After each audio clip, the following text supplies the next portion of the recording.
96 movies, 12,926 minutes, 215 hours. That's almost 9 days long, and I watched them all. In this video, I will review every movie to win the Best Picture Oscar. At the end, there will be a definitive ranking. Lock in for an overly long explanation and dissection of a bunch of movies you've never seen and will never see. One note at the top, I watched these and wrote most of the script back in February/March. I'm only just now getting back around to making this. In that time, I have written several other videos I plan on releasing, so there might be some weird time overlap with these things. Everything other than what I prefer over the winners was written months ago. I'm going right into this. Go grab your snacks.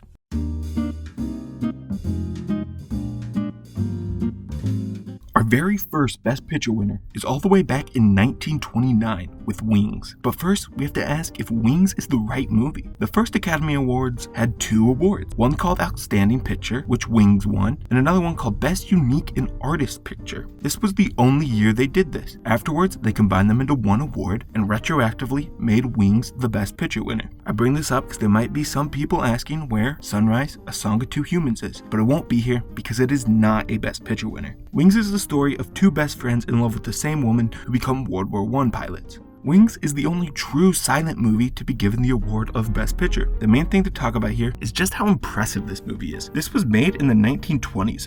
The war shots in this movie are incredibly impressive. Planes flying close to the ground in camera will always be cool, let alone with it being so old. I went into Wings thinking I knew nothing about it, but was surprised to be hit with deja vu. I had watched part of this in a film class already. We talked about the impressive camera shot rolling through the dinner, which remains one of the film's lasting legacy. This movie also features one of the first same-sex kiss scenes in movies. I'm in awe. I can't believe my cherished 1920s cinema has gone woke. How could Hollywood show 2 platonic men kissing? The world is changing, and I fear for what movies are doing to the youths. Wings is a decent movie, probably a tad long. You could definitely cut 30 minutes off of this without losing much. By default, Wings is the best Picture winner so far. Wings feels like the ultimate history watch. You watch Wings because you have to. It has a massive legacy, so one evening you knock it out. An engaging and well-made movie to start off with. We will get better, and we will probably get worse too.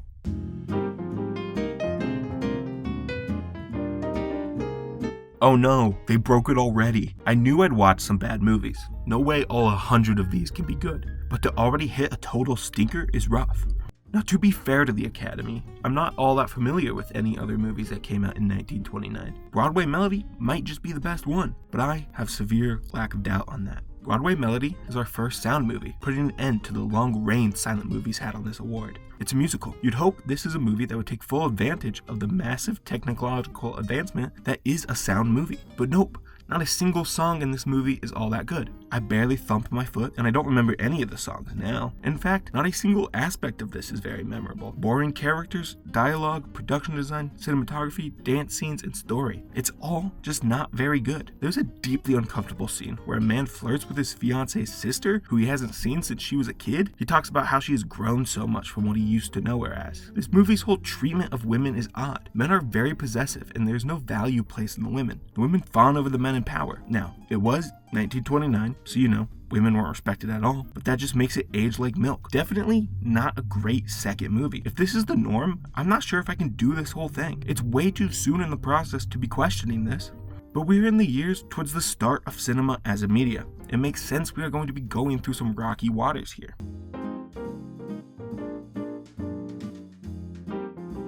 I went into this expecting not to like it. I wasn't a fan of the 2022 remake of All Quiet on the Western Front. Found it to be rather middling with weak theming, but the original rules. It's amazing. The main thing this does better is the messaging and theming. The 1930 All Quiet is maybe the most anti-war movie ever. It professes the belief that war and extreme nationalism are awful, denouncing the class division present in war. War is poor men fighting rich men's battles. The soldiers recognize the unfair division. If the heads of state want to fight, they should be on the front line. The people making the decisions to go to war don't have any experiences of the worst of it. The young boys the movie centers around are excited to go fight for their country. They get a pep talk from a professor about how it's their duty to protect their home, to potentially die for their country. Hopeful for a fun adventure, They soon find the harsh realities. Training is rushed and abusive. One of them dies before even reaching their post. The boys' energy, youth, and humanity are swiftly destroyed, forced to kill others, forced to fight in the trenches. It slowly destroys them. They break mentally and physically, have no hope for the future. They were once expected to die for their country, prideful to die even. They then realized it's better not to die at all. Screw your country. All Quiet on the Western Front has some powerful imagery throughout, supporting the anti-war messaging. The standout is the finale. Paul arrives on the front lines of war for the third time, having lost everybody close to him. He sees a butterfly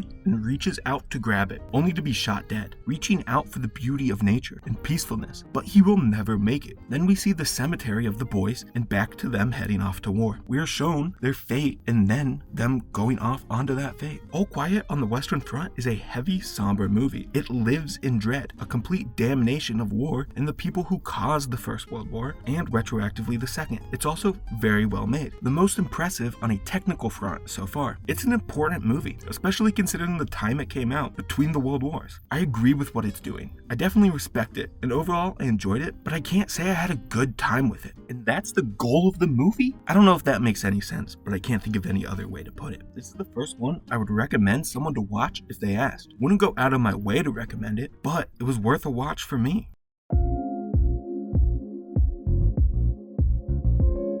Cirammron is a giant pile of shit. I'm gonna be honest with you.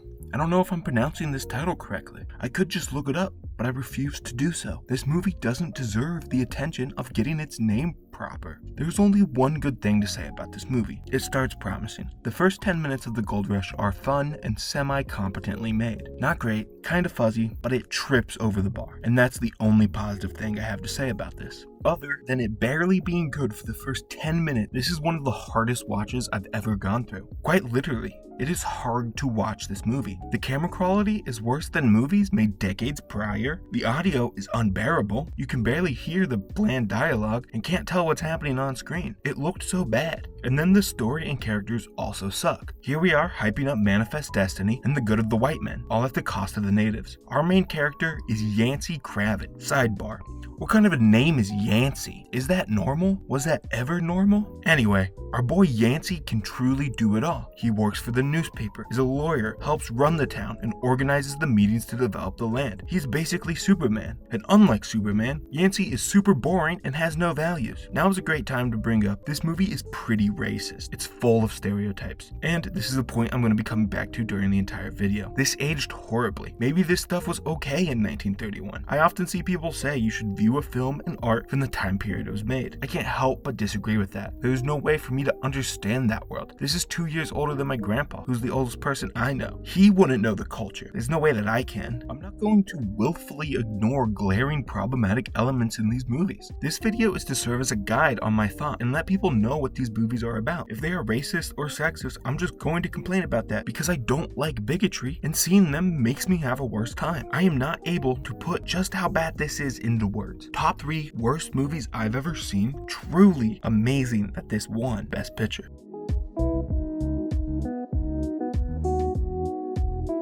Fun fact, Grand Hotel is the only movie to have been nominated for just Best Picture and win it. I watched this about a month before I'm writing this. I should probably rewatch it because I was super sick with COVID when I did. But instead, I'm gonna play a little game called What Do I Remember About This Movie? So, the main character is a man. It all takes place in a hotel. There's lots of money and health problems. One of the guys has a gambling addiction, I think. And that's about it. My memory doesn't do it justice. And I think that's all you need to know about this one. Should I go back and watch this? Make sure I have all the information?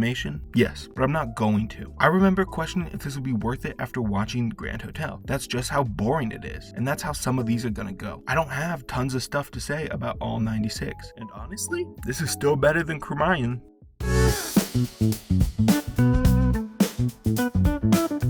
Cavalcade is about a British family through the years of 1899 and 1933, a time filled with historic events and war. There are a ton of possibilities with this concept. Both of the couple serve in World War I, and based on the track record of war movies on this list, everything should be peachy, right? Well, Cavalcade isn't exactly a war movie. Instead, we focus on the home front and family life of these two. So many exciting things happen off screen. For example, we just see everyone's immediate reaction to the Queen dying. Nothing actually interesting, just them talking about her death. The top Letterboxd review for this claims it is Hitler's favorite movie. I spent a little bit of time on Google and found loads of answers for what his real favorite movie is, and this is on there. I don't care if it's real or not, but I'll pretend it is, because it plays into my narrative. Hitler is pretty famous for having horrible opinions, and add liking this onto the pile. It really is just 2 hours of pointless rich people problems. They talk about real life events and how they are so nervous about it, but the movie never shows these events that would be so much more interesting. There's nothing else here. This movie sucks. All Quiet proves that not all old movies are bad. I need something to come along and give me hope. Something I can properly jump into and talk about. I will get more in depth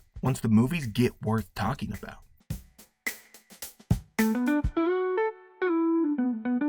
The end of that last segment was what we in the business call foreshadowing. It Happened One Night is phenomenal. This is the first of 3 movies to win all of the big 5 awards at the Oscars, those being Best Picture, Director, Actor, Actress, and one of the 2 Screenplay awards, in this case being adapted. And I can definitely see this. It Happened One Night was extremely well made. The performances are amazing, and the story is timeless. Easily the best yet. It Happened One Night is the original rom-com. Most of the modern day cliches started in this movie, and it's exciting to watch a genre be born. This movie follows a spoiled heiress, Ellie, as she runs away from her father and the man he wants her to marry. She meets a recently fired news reporter, Peter, who agrees to help Ellie under the condition that he gets a news story out of it. They start out disliking each other, more so Ellie disliking Peter, but as they spend time together, they fall in love. During one night, Peter leaves Ellie at a hotel to go see his newspaper editor. He gets the money to marry Ellie. However, the motel kicks Ellie out, who believes she was abandoned by Peter. She calls her father and returns home to marry the man her dad wants. Peter meets with Ellie's dad, who offers him the reward money for helping Ellie. Peter refuses, but instead just asks for a refund on the money he spent. They talk, and Peter admits he loves Ellie and says he just left to get the money to marry her. Right before Ellie is going to marry Mr. Nobody, her dad tells her about Peter, and he's waiting for her. Ellie leaves the altar and reunites with Peter. They marry. Clark Gable as Peter and Claudette Colbert as Ellie were great. They had that palpable chemistry you want with 2 leads out of a rom-com. Both able to be impactful on their own, but when they come together, it was extra special. It Happened One Night had a big impact on the world. There's an urban myth that the sales of men's undershirts tank after a scene where Peter takes his shirt off and doesn't have an undershirt. The interest in cross-country travel soared after a Greyhound bus was featured in this. And most importantly, the creator of Bugs Bunny took heavy inspiration from this movie. Peter is repeatedly called Doc during one scene, much like the rabbit's catchphrase. Peter makes up an imaginary friend named Bugs and is seen eating carrots and talking with his mouth full very quickly, much like the bunny. Does this movie's impact on pop culture know no bounds? I'm sure you can think of many movies that follow the plot of 2 people who don't like each other, spend time, and fall in love. La La Land, When Harry Met Sally, 10 Things I Hate About You. This is one of the first haters to lovers stories in film, and the biggest up until this point. You know the story structure. They have an argument and then make up. The story is universal, and that's why there have been so many iterations on it. Think about how many rom-coms there are. They all have roots back to this. It Happened One Night is the OG rom-com. This is the kind of diamond in the rough I was looking for when I started this project. The type of movie I'd never watch without it. I would highly recommend seeking this one out, especially if you like rom-coms. This is the first must-watch on the list.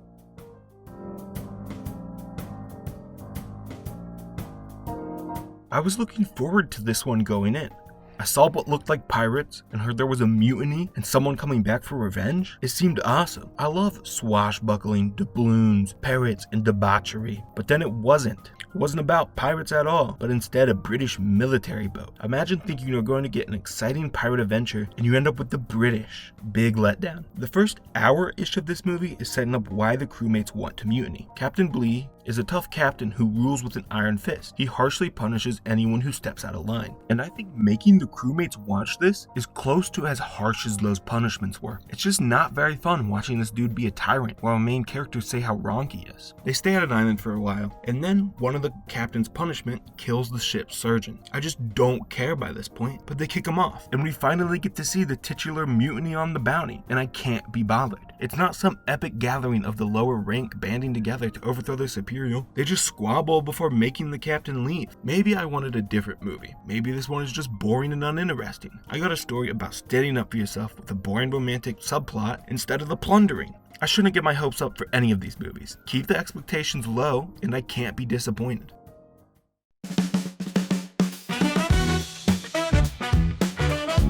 I'm going to lose my mind. Why can't Best Picture just be awarded to good movies that aren't a chore to watch? The Great Ziegfeld is our first overly long biopic, this one about Broadway agent Flo Ziegfeld. It's our first long, self-important biopicture. This movie clocks in at just over 3 hours, and there is no excuse for that length. The pace drags and makes it so much harder to watch. This proves the Academy's obsession with this type of movie is nothing new. They've always been in love with the most basic biopic ever. There really isn't any point in summarizing this one. It's a dude's life. He had success and then dropped. He finds love and then fights with his love. All the classic things here. I think the people making this were too busy asking if they could instead of if they should. This movie is very over the top. There were these extravagant musical numbers that weren't memorable and had no impact other than to elongate the movie. Some of these scenes were impressive, but there's nothing here to excuse a 3-hour runtime. It's not worth any more of our time.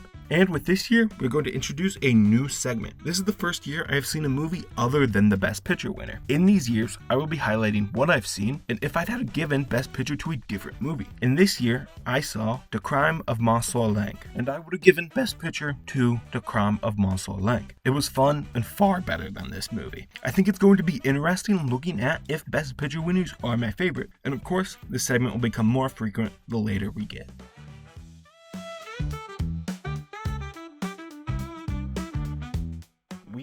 Back-to-back basic biopics that don't really do much. This really hammers home the point that the Academy loves mid to bad biopic. This movie is about Emilia Zola and his involvement in the Dreyfus affair. Alfred Dreyfus was a Jewish captain in the French military who was convicted of treason he didn't commit. Evidence came to light that it wasn't Dreyfus who did it, but instead another guy. That guy was very quickly absolved of all charges, and the story was covered up by higher military leaders. They feared looking incompetent.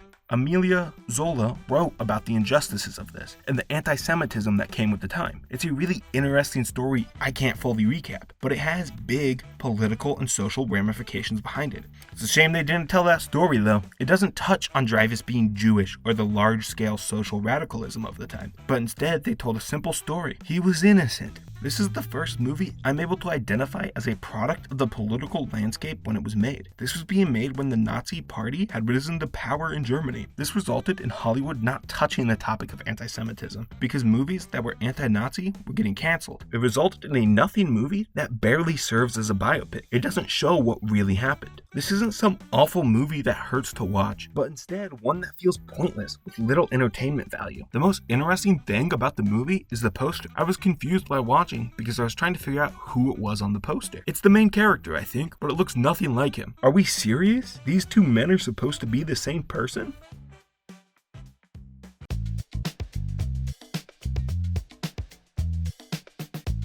This is our first movie where two people love each other but struggle to make the relationship work because of their families. She is dirt poor and lives with a family of over 12. He is the son and heir to a real estate company that wants to buy up her family house. How could we ever solve these shenanigans? Can Alice's low-class, zany folk properly mingle with Tony's prim and proper rich parents? You Can't Take It With You feels so much like what I'd expect from an old Hollywood classic. An uplifting, fun movie with a slapstick haze over it. It's jolly. The movie is about a real estate baron learning the power of love and acceptance. Like that screams classic Hollywood. It's a pretty charming movie. Tony and Alice are a cute couple. Alice's family is also a lot of fun. Her grandpa being the standout. He's a really charming presence. After the two families meet, things go south when the fireworks the uncle makes goes off and everyone gets arrested. Alice decides she can't take the criticism from her soon-to-be in-laws and will leave the town and break up with Tony. After this disastrous night, Alice's grandpa decides to sell the house. Tony's dad, Mr. Kirby, is initially thrilled to hear the news, but after his business competitor scolds him, saying Mr. Kirby is a sad, pathetic man who will die alone, Kirby has a change of heart. He realizes all of the bad he's done, driving people out of their home and the greed he has. The ending of this is where it really peaks. Tony and Alice confronting each other, wanting to make things work but seemingly unable to. The entire town block preparing to leave. Mr. Kirby arrives and talks to the grandpa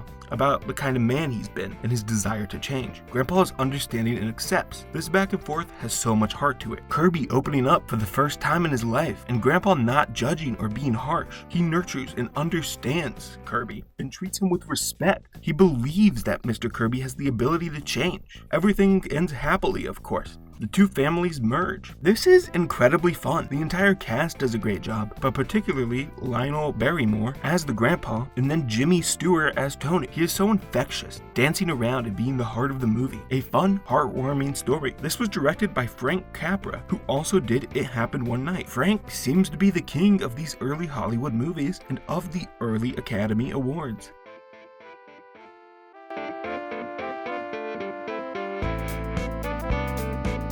The highest grossing movie ever when accounting for inflation. The longest Best Picture winner. An all-time classic, right? In short, no. Alright, there's my thoughts for this. Time for Rebecca. Oh, do you want more than that? That makes sense. So now time for the long answer. First things first, this is too long. Way too long. You could chop it in half and it still might be too long. It's the longest movie that we're going to tackle in this video, and you definitely feel that length. There are multiple solid 10 to 20 minute stretches where nothing happens and it's completely uninteresting. The story is about Scarlett O'Hara and her pursuit of love with Ashley Wilkins. Scarlett and Ashley go around in circles the whole movie. This relationship is enraging. So much back and forth struggle. It's hard to invest in it. I fail to see what either of them sees in the other one. They don't like each other. The movie is framed as the biggest and greatest, grandest love story ever told. However, it feels like some middle school relationship. The people aren't full humans and it's just needless bickering. I'm going to praise this movie before I tear it down some more. The scale and visuals are impressive. Doubly so for 1939. It's downright gorgeous at times, competing with the visuals of some of the best ever. But other than the technical craft that went into this, there is not much redeeming about it. It moves at such a slow pace. There's so much nonsense. I will say, I was mildly engaged for about 30 minutes around the 2.5 hour mark. There is an intense part in the movie where everybody is trying to trick the police. The tension is very welcomed because it makes me feel something other than boredom. And at this point, I'm a little stunned how everyone considers this a classic. Is it because people loved it at one point and nobody wants to change? We refuse to accept that the classics can be bad? I just don't see any reason to love this. And honestly, I considered not even touching on this point. But this movie is super racist and very Confederate pilled, which if it were a good movie, I could maybe overlook some. There are some movies with problematic elements later on in the project that I can somewhat enjoy due to the filmmaking. However, Gone with the Wind is not one of these. I was worried touching on the racism would cause some people to focus on only that, to throw away my entire review. But I want to make it clear, I don't hate this only because of the racism. I hate it because it sucks,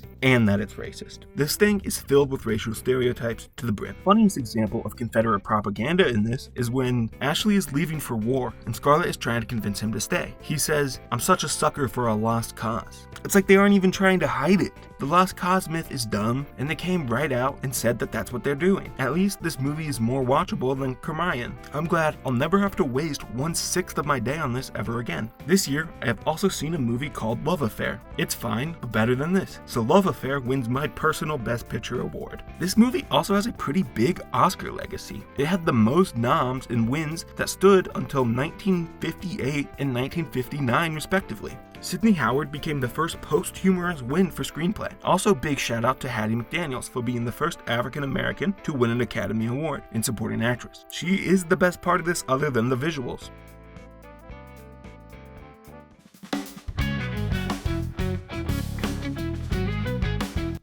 Our only Hitchcock movie on the list. He had 3 other noms for Best Picture, but Rebecca is the only one to win. I've seen a few other Hitchcocks, talked about Psycho in a different video, and I'm still not seeing why Hitchcock is held in the regard that he is. The first half of this is really interesting and sets up plot points that kind of fall flat later on. We open on Maxim de Winter about to commit suicide. A younger woman tries to talk to him. He decides not to commit the suicide. They meet again and start to fall in love later. Maxim, however, is still in love with his dead wife Rebecca. And it's to note that Rebecca, despite being dead, is somehow the main character of this movie. I don't think we ever get the first name of the woman Maxim falls in love with. She's just referred to as the new Miss de Winter the entire time. The death of Rebecca hangs over everything. A movie being about a character who isn't in it is different. Everything revolves around an unknown. but that's also how the new Miss De Winter would feel, so I kind of get it in that regard. The housekeeper Danvers is a chilly woman who does nothing but speak down to the new Miss De Winter. Miss De Winter is haunted by the legacy of Rebecca, who is seen as a perfect wife by everyone. Danvers then tells Miss De Winter to kill herself. That's a little harsh, pressing her to jump out of a window. I was with the movie up until this point. It was this gothic story that had me invested, and then it took a nosedive because of the twist. Maxim reveals that he and Rebecca never loved each other, which is what the whole story was built on at this point. They only pretended to be a perfect couple, but Rebecca was pregnant with her cousin's baby and Maxim killed her, but he didn't actually kill her because Rebecca tricked Maxim into killing her. If this sounds like it came out of nowhere and was a little confusing, it's because it is. We have a quick tonal shift to the police closing in and the De Winters trying to prove their innocence. It's utter nonsense and kind of ruins the first half. I think if they expanded on either of these ideas, it would have made a more complete vision, but the segmented nature leaves it a little flat.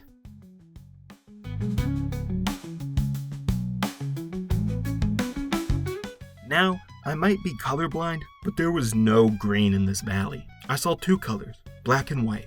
I want a refund. This movie follows the Morgan family. The dad and 5 oldest sons work in a coal mine, while the sister and mom take care of the home. And the youngest son, Juan, is going to school. The coal mine owner lowers wages and the sons are furious and plan to take part in a strike, which angers their old valued father. The tension between the dads, the sons, Hugh, and the women are what makes the movie. They all have their own social beliefs, which end up clashing. So much happens in this movie. There are multiple deaths, births, and fights. Ultimately, the message ends in favor of workers' rights and unions, which feels wrong for 1941. This feels like a peak in Hollywood at the time. Everything is very early, and things are being figured out. You have this dramatic storytelling without much depth. It's still in a transition period, but things are getting better. I need to talk about the names in this. They are wild. Are all Welsh names fun? Gwyn, Gaelwyn, Anito, Anagard, and Brown are all names of characters in this, but none of them are as ridiculous as the name Walter Pidgeon. There is a real actor named Walter Pidgeon. Walter Pidgeon. What a name that a real dude has. That's beyond absurd. Despite being a good movie, Walter Pidgeon will be my biggest takeaway. I'm not thinking about the social or political themes, pushing a socialist world that is hopeful, but I'm thinking about good old Walter and his pigeon.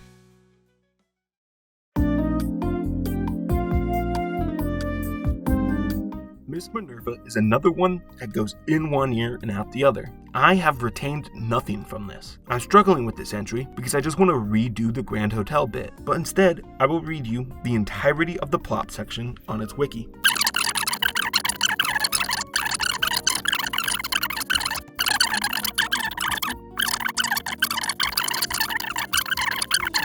You got all that, right? There will be a quiz. But seriously, Miss Minerva is about the British home front of the Second World War. Much like Cavalcade, it is very simple and hard to engage with. I don't care about the people not going to war. Also, who is that I see in this movie? Is that Walter Pidgeon? He's back, baby. The man, the myth, the legend, Walter Pidgeon. This is huge. He enters the Hall of Fame of being in back-to-back Best Picture winners. Look at how happy he is in that lounge. I can't wait until he gets some company.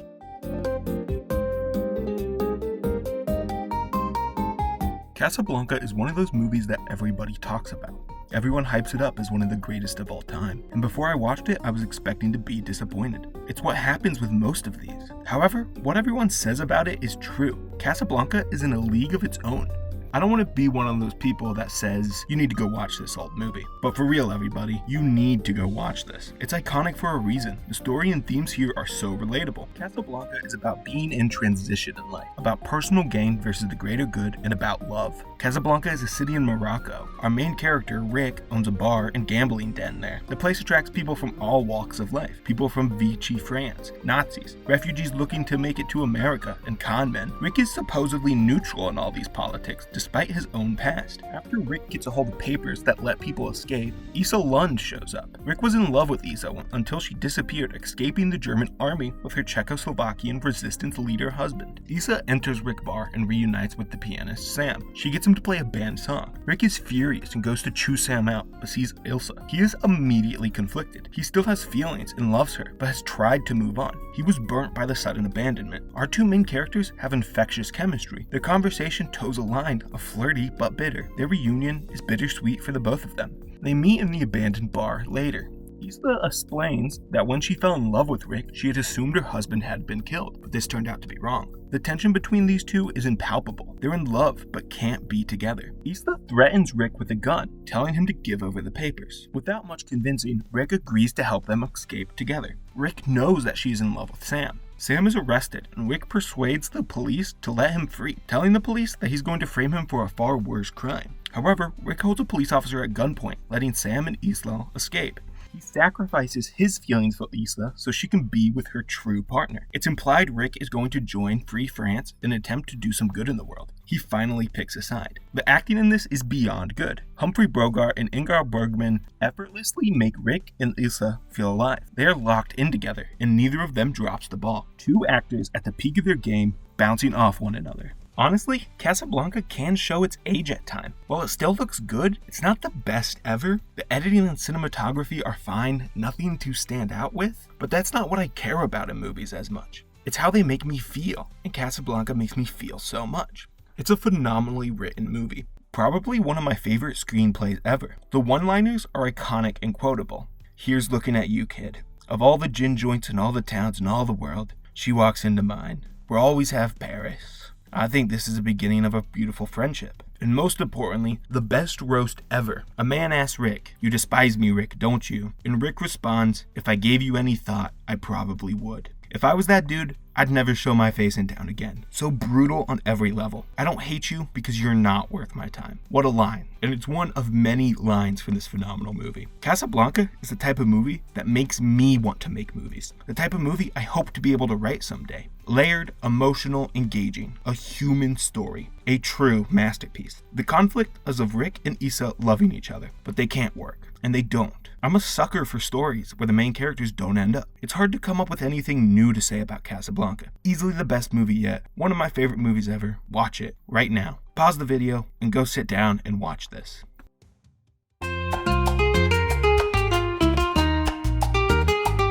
Going My Way is another classic Hollywood affair. A man with a heart of gold stumbles through mishaps. I don't think anyone can really hate this one. It is so sweet and comforting, but at the same time, I think it's a little bit hard to love. There isn't much to latch onto beyond a good lead actor and a cute rags to riches story. We have Father Chuck, a priest who is being transferred to an underperforming church run by a different old-school priest. Chuck takes charge despite the pushback from that other priest, Fitzgibbon. The main point of difference between the two is how they deal with the younger, more troubled members of the city. Fitzgibbon often looks away from their problems and goes easy on them, while Chuck tries to befriend them. He convinces the gang of young boys to start a choir to try to sell the song he wrote, Going My Way.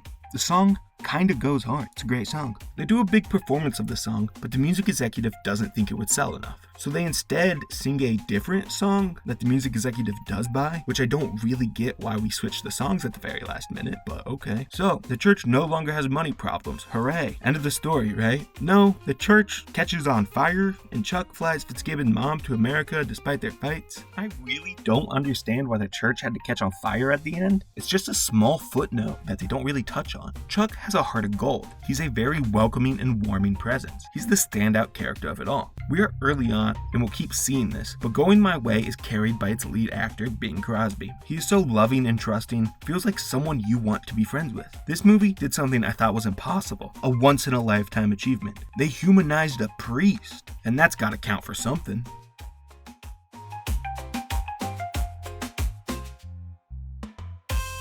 John Burnham is a writer that goes on a multi-day bender, and that is presented as a bad thing. This man is a writer. Historically, some of the best writing has been done anything but sober. I think his family should reevaluate their worry. This is light work for a writer. Only 4 days? No, this dude is an alcoholic who needs help. There are movies like this littered throughout that I don't feel like I have much value to add. They are topics I have no personal insight to. I don't feel all that comfortable breaking down and even semi-analyzing a story about alcoholism. All I can say is that it feels like a real personal portrayal of addiction. Then the filmmaking is really good. The growing shakiness of the camera as he continues drinking and the physical acting of Ray Millard are top notch. It's not a fun movie. The themes are that life sucks and most people just suffer in silence. Don loses everything. He's desperate to get more alcohol, selling meaningful personal belongings. It's a man on a downward spiral who almost kills himself, only stopping himself by realizing that the drunk inside him and the writer inside of him are the same person. The addiction fiction is just as important to him as anything else, and that leaves me on a downward note. We spend so long in this limbo, only for the resolve to be that it's who he is as a person. You don't need to fix it immediately, but I'd prefer if there was a sliver of hope at the end. A message of it can get better if you put in the work.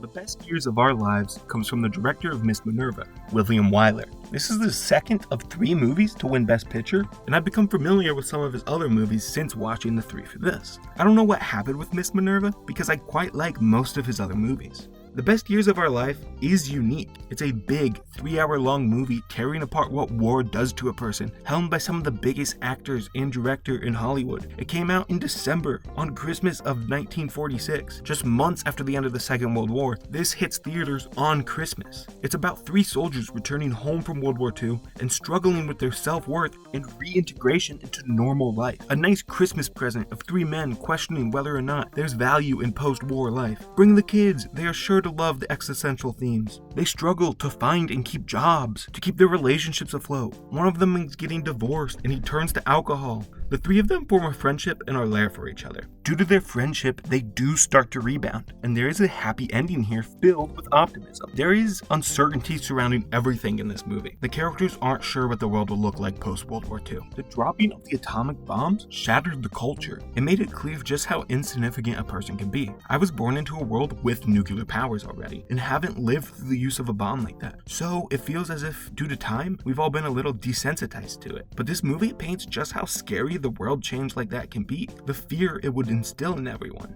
Like I said, this is unique among Best Picture winners.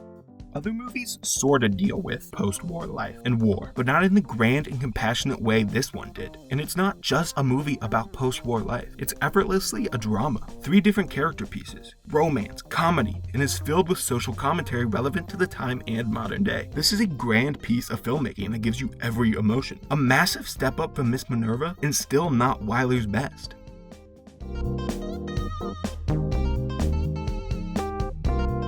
Most of our early movies were very fun and not all that self-serious. They don't tackle these bigger hot topics. But we hit this run of 3 movies we are on now. First, alcoholism, then PTSD, and now anti-Semitism. This 3-movie run has very quickly made me feel out of my depth. I'm just some person on the internet talking about movies, and now I have to try not embarrass myself while talking about these real problems. Journalist Philip Green is asked by his boss to write an article about anti-Semitism. He himself isn't Jewish though. He is at first not enthused about the assignment, but chooses to take it after failing miserably to explain to his son why people don't like Jewish people. He decides to get a better story, he will pretend to be Jewish for a little while. And almost immediately, he starts being treated poorly. A doctor is uncomfortable treating Philip's mom. His son gets bullied. He sees the anti-Semitism all over at his own company. Philip publishes the article to great reception. It focuses on staying silent only leads to more bigotry, and people need to take a stand. A message that still applies 80 years later. I think the themes here are beneficial and can be learned from today. However, there's something a little icky about pretending to be somebody you're not. Exploiting a minority group for a newspaper. Yes, Philip did receive backlash, but it didn't feel real. He could at any moment drop the facade and then there was no problem anymore. He had a safety net he could pull at any time, and the aggression would feel less than if he was Jewish. People don't hate him. They hate the facade he is presenting. It doesn't hit home as much. Real Jewish people can't just drop who they are to stop the hate. If you walk a mile in somebody else's shoes, you still have yours at the end of the day. It leads to an interesting discussion about the movie. I'd love to talk to somebody else who has seen this one. The message is still great, and it was never boring or poorly made. One quick note at the end, Celeste Holm plays Anne Daytree, a love interest, and eats up every second of screen time she gets, nails every line, and has charisma mostly unmatched up until this point.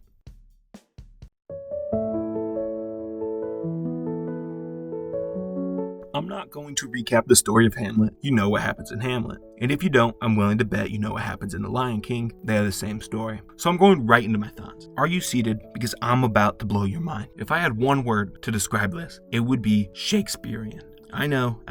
I'll take the award for Best Analyst in this movie. Deep insight that the Shakespeare adaptation feels like the works of Shakespeare. I'll be here all night. All the hallmarks are here. The grand, over-the-top dialogue. Focus on character studies, human nature, and ability to draw compassion. When thinking about recommending this to people, I made a simple flowchart. First question is, do you like Shakespeare? If you answer yes, then watch it. If you answer no, then don't. My personal answer would be somewhere in the middle. I enjoy it, but it can be exhausting and get on my nerves. The camera work and directional decisions were my personal highlight. A little surprising because it was so closely adapted from the play. In stage play adaptations, the acting, story, and characters are normally the strength, because that's what you take from the stage. But I found myself almost entranced in the gliding visuals and artsy aspect. Lawrence Oliver, who did a great job as lead actor and director, made choices that feel like they could come from modern day art house movies. All of this leaves Hamlet as an interesting and fun one, but I think the story has been done to death before and done better in other places, primarily The Northman. If I wanted to watch a theatrical adaptation of Hamlet, I'll choose the one where a dude catches a spear and throws it back at the people. But if I wanted to watch a second one, I'd choose The Lion King. However, if for some reason I wanted a third, I'd settle for Hamlet 1948. While I mentioned 1948, I've seen two different movies from this year, Bicycle Thieves and The Red Shoes. And of course, I'd give the win to The Red Shoes. It's often talked about in a high regard, and that's for a reason. If you've ever thought about getting into older movies, The Red Shoes is a great starting point, and my personal Best Picture winner for this year.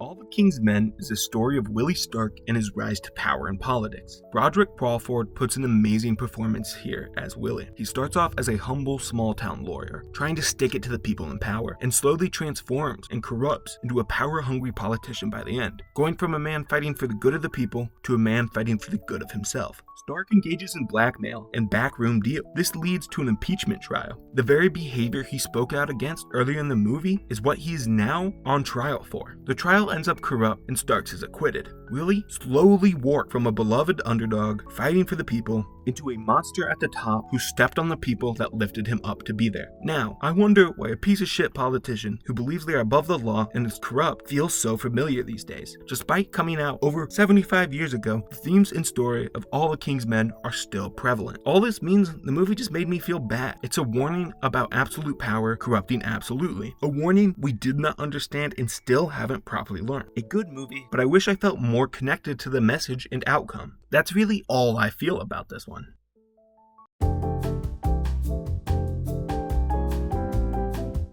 All About Eve was one of the movies I was most excited to get to. It's heavily referenced and iterated on in pop culture. There was recently a wrestling storyline involving old Hollywood type character, Timeless Toni Storm, and her understudy, Mariah May. May took Storm's spot at the top. The actual movie features aging Broadway star Margot Channing. She's a big star, but fears her age will start to affect her career, and she will be replaced by younger actresses. In steps Eve, who masquerades as a big fan of Margot, and weasels her way into being Margot's secretary and starts to ruin her life, wearing her gown and posing as if she took over and is the new Margot. The biggest thing she does is arrange for Margot to miss a performance so Eve could step in and show her talent. And randomly, all of the city's biggest critics just so happen to be at this show. Eve receives tons of praise, and it sours Margot even more. There are messy conversations and a ton of blackmail. This movie actually has so much blackmail in it. Margot gets blackmailed. Eve herself gets blackmailed. The random other people get blackmailed. Margot is slowly forgotten about and her fears do come true as Eve replaces her in the industry. After watching this all, I have to say, I fully support women's wrongs. I love watching Eve plot to destroy this old woman's career. She's had her time in the sun. Move over, old lady. Anne Baxter toes the line, brutal conviction, and total innocence perfectly. She's able to play this superfan, just wanting to be near her idol, and then switch to her nefarious scheming on a dime. It never feels off-putting, but she has two distinct personalities. At the end of the movie, we see Eve has achieved her vision of wild success. She would soon be moving to Hollywood. As she returns to her room from accepting an award, she finds a young fan, Phoebe. Eve invites Phoebe in to spend the night, not wanting to send her home in a taxi this late. As Eve goes to bed, Phoebe wears Eve's gown and poses with the award, showing the cycle will continue. Young women will keep coming in to replace the old hags of the entertainment industry. I've been calling Margot some ancient being this entire time, and that's how the movie treats her, as decrepit. Turns out, she is only 40. 40 is by no means old, but they treat it like she was a friend with Littlefoot back in the day. It's clearly a critique of Hollywood's treatment of women, how when they age slightly, they are thrown to the side. Women are shuffled out of the spotlight. Being a woman in the entertainment industry, most of your values comes from your youth, and All About Eve exposes and criticizes that idea. Old women, 40-year-old, deserve rights too, but women also deserve wrongs.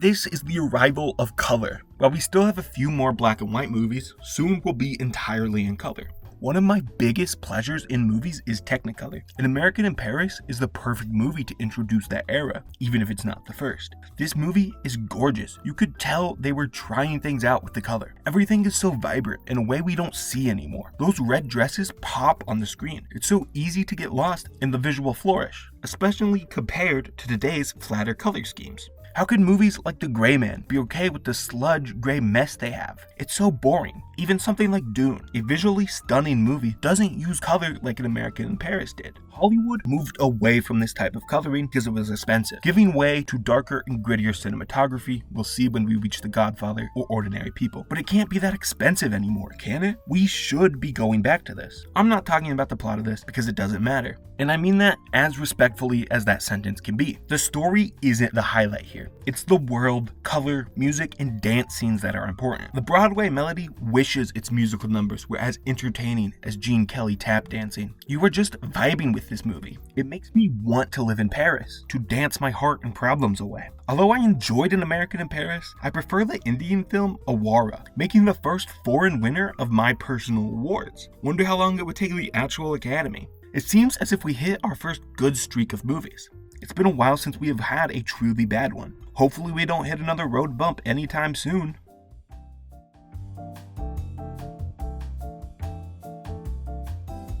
Why can't I just be happy? The Greatest Show on Earth sucks. Another boring, overly long nothing movie. We are 25 movies in, a fourth of the way, and I'm already running out of different ways to call a movie forgettable and not worth your time. It sucks when it's just boring, because it leaves me with such little to talk about. It's almost admirable that Cecily B. DeMille can take the spectacle of a circus and make it so joyless. The entertainment should be built in. Cast d'Or is better than this. Then Singing in the Rain is better than that. It won my personal Best Picture award.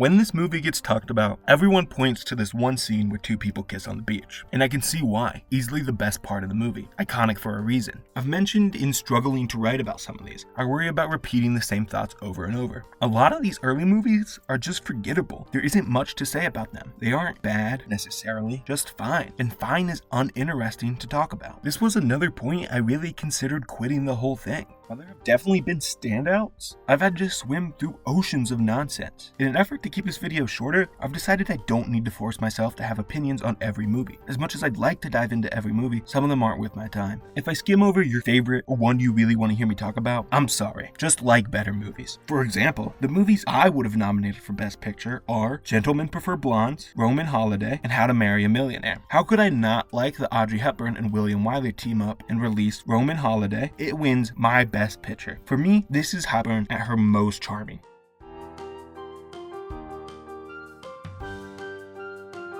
Terry Malloy is a fighter and dock worker. His boss, Johnny Friendly, is anything but what his name implies. He should be called Johnny Meanie. He's a corrupt mob boss who rules the docks with an iron fist. When Terry sees a murder, his life turns for the worse. Friendly blackmails and threatens to murder Terry if he goes to the police. Eventually, all of the dock workers get fed up with Friendly nonsense after he beats Terry nearly to death. They band together and refuse to work. Now I am really wondering how smart Friendly was. You are a boss that needs a mob. Understandable. I get you need mobsters, but your choice of henchmen is to take over a workers' union, a group that has specific examples in banding together to fight for their rights? Friendly could have bet on his downfall from the start with who he decided to mess with. On the Waterfront is a harbinger for what's to come. The story is basic, but the style is a shift and edgier than anything we have seen so far. It's gritty, cooler, and darker than the rest of the list. We'll come back to this feeling around the time of In the Heat of the Night, but On the Waterfront is a fun, ahead of its time experience. Hollywood and the Academy are clearly trying things out during this time, moving away from the classic style. The look and feel of this is way ahead of its time. It feels more in place with winners that will come another 15 years after this, rather than the current silly bright Hollywood. Eva Saint kills her first movie role as Edie Doyle, but the real star of the show is Marlon Brando as Terry. This wouldn't be the same movie. The emotional beats wouldn't hit as hard without him. Brando is an icon. Pairing him with a stylish director was bound to be great.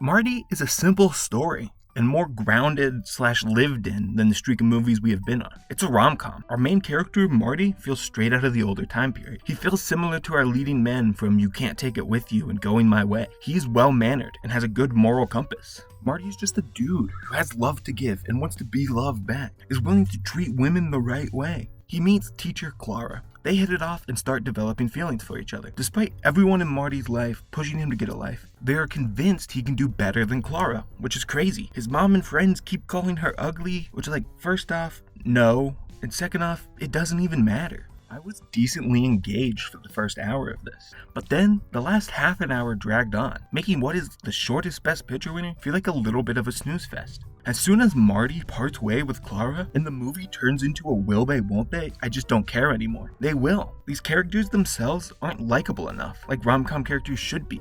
Marty and his friends can't carry a scene of cliches. Another middling movie to win Best Picture. Not sticking with me much, but I don't hate it either.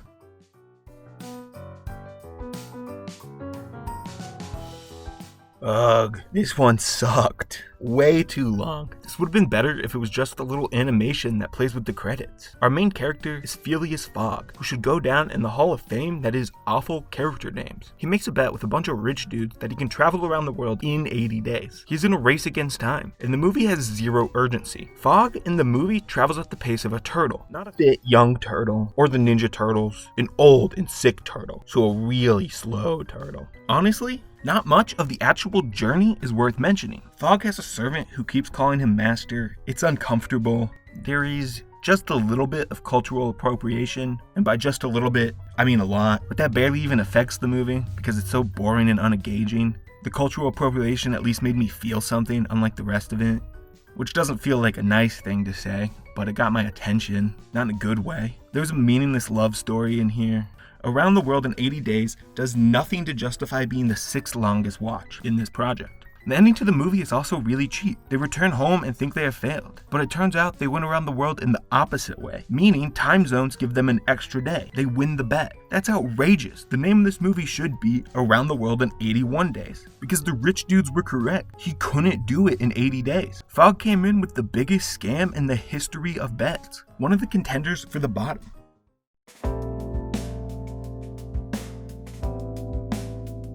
The Bridge on the River Kwai was a surprisingly great movie. I'm normally hesitant around war movies, but I really enjoyed this one. Probably because it's not really a war movie. It's a dudes being dudes movie. Just guys having strong morals and building bridges. A properly epic feeling movie. The cinematography here is the best we've seen yet. Going in, I was skeptical about 3 hours of the bridge movie, but by minute 30, I was fully invested in building this thing. Through all the hardship they did, they got that bridge built. It's dumb to say, but I was upset when they destroyed it at the end. It's such an impressive feat. How could you destroy it? A beautiful bridge built through hardship and perseverance. And you're just gonna go and blow it up because of war? There is certainly more here to love than just bridge building.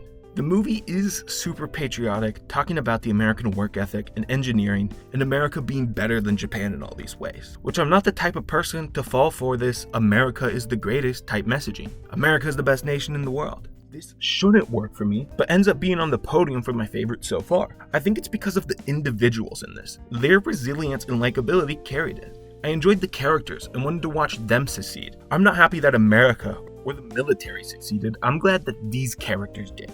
I needed this after 80 Days Around the World. This reinvigorated my interest and hopes in the project. A great movie that I would never have watched otherwise. Madness, madness. While I clearly loved The Bridge on the River Kwai, it's not the only 1957 movie I've seen. The other ones are Funny Face and 12 Angry Men, which is often hailed as one of the greatest movies ever. And while 12 Angry Men is great, I prefer Funny Face, and I prefer Bridge over that. The Academy got this one right. It's a little upsetting that Bridge on the River Kwai seems to have been forgotten to time. It's one I'd recommend going and watching.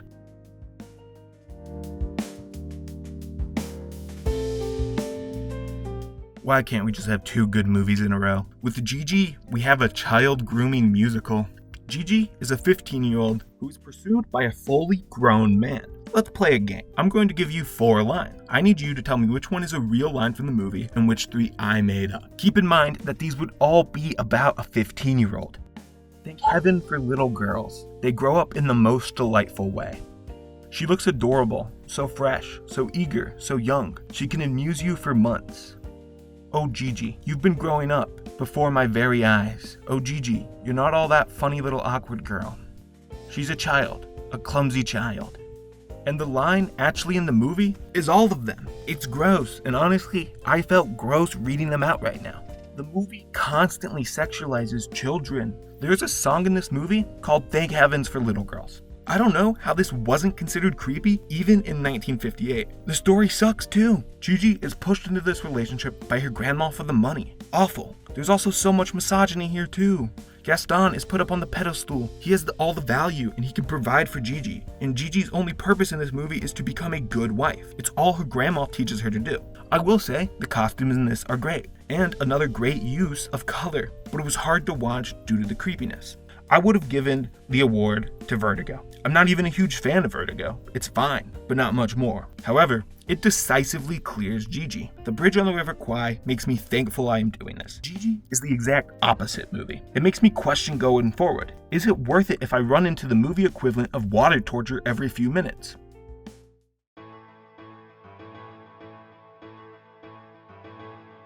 We are so back. I needed this one right now. Ben-Hur is a biblical epic and amazing. Yes, it may be almost 4 hours long, the 3rd longest of this project. Yes, it might not start until 15 minutes in. Yes, it might be excessive and over the top, but I don't care. Epic really is the word for this movie. The dialogue, cinematography, story, and action are all epic. The sets are big, the acting is big, the cinematography is bold. This is the 3rd movie by William Wyler, fully completing his Pokemon evolution of movies in this project. The Blastoise to the Best Years of Our Lives War Turtle and Miss Minerva's Squirtle. Ben-Hur is the story of Judah Ben-Hur, fighting the all-powerful Roman Empire around the time some guy called Christ is walking around. Ben-Hur is falsely accused of trying to kill the new governor by his childhood best friend Messala, a Roman. Judah is sentenced to the galleys, forced to row boats while his mom and sister are imprisoned. I'm going to start speedrunning this story. Judah saves a ship captain who helps free him from slavery. He then becomes really good at chariot racing and is offered to drive for this rich guy. Messala is also racing. This race is the best scene in the movie. We'll get back to it. Judah wins. Messala dies. It reveals Judah's mom and sister are alive, but exiled because of their leprosy. Judah goes to see them. He rejects his citizenship and goes back to his family. Takes them to see a sermon, but it turns out that it's Jesus about to be crucified, and Judah recognizes him as the man that gave him water when he was a slave. Jesus dies in the end. Judah at this point fully renounces the Roman Empire. I know I kind of just threw a lot at you really quickly, but I felt the need to do a semi-full summary on this one. It's such a large story about friendship, religion, inequality, revenge, and redemption. Judah's constant back and forth nature in this shows a gray area in all of these themes. Judah and Messala care about each other, are each other's rock, but their religion and ancestry rip them apart for their own good. The world is cutthroat. Messala had to help doom Judah to slavery to save his own life. Then after that, Judah had to get revenge against the people who exiled him, took away his family. The friendship was shattered, but it doesn't make the revenge any easier. It was still hard for Judah to kill Messala. I mentioned it, but now is a good time to go back to the chariot race. This is one of the best action scenes in any movie. Up there was the Burj Khalifa scene in Mission Impossible 4. Edge of your seat stuff for 5 interrupted minutes. Messala enters the race with spikes on his chariot. He begins tearing other racers apart. The action is fast-paced and shot perfectly, never holding back from the violence or chaos. Eventually, the two are locked in a duel, going back and forth. Only one of them can survive. Judah wins and Messala is trampled. 5 of the most epic and entertaining minutes in movie history. I'm not a religious person. I find it hard to attach to these movies champagning Christianity most of the time. Ben-Hur is maybe the biggest piece of Christian propaganda ever. It loves faith, and the end conclusion is that turning to Christ will save you from exile and certain death. While this message would normally turn me off from a movie, it doesn't affect my love of this one. Ben-Hur is simply undeniable in terms of filmmaking. This was, and still is, an Oscars giant. winning 11 of its 12 nominations, including actor, supporting actor, director, and cinematography. Its one loss was for adapted screenplay, which many contribute to some weird crediting problems. If these crediting problems were cleared up, there's a pretty good chance that this goes on a perfect run. 12 out of 12. As it stands, this clears every other movie up until this point in terms of wins, and is tied with 2 up until the present day. No movie has beaten Ben-Hur for the number of wins. Ben-Hur also cemented itself as the second highest grossing movie ever, although that was later dethroned. Along with Ben-Hur, I would give a nomination to Some Like It Hot. My Best Picture award still goes to Ben-Hur though. Not to be an old man yelling at kids on his lawn, but why don't we make movies like this anymore? Historical epics with patient but entertaining storytelling. We need more movies like Ben-Hur. Movies that demand to be watched on a big screen. True cinematic achievements.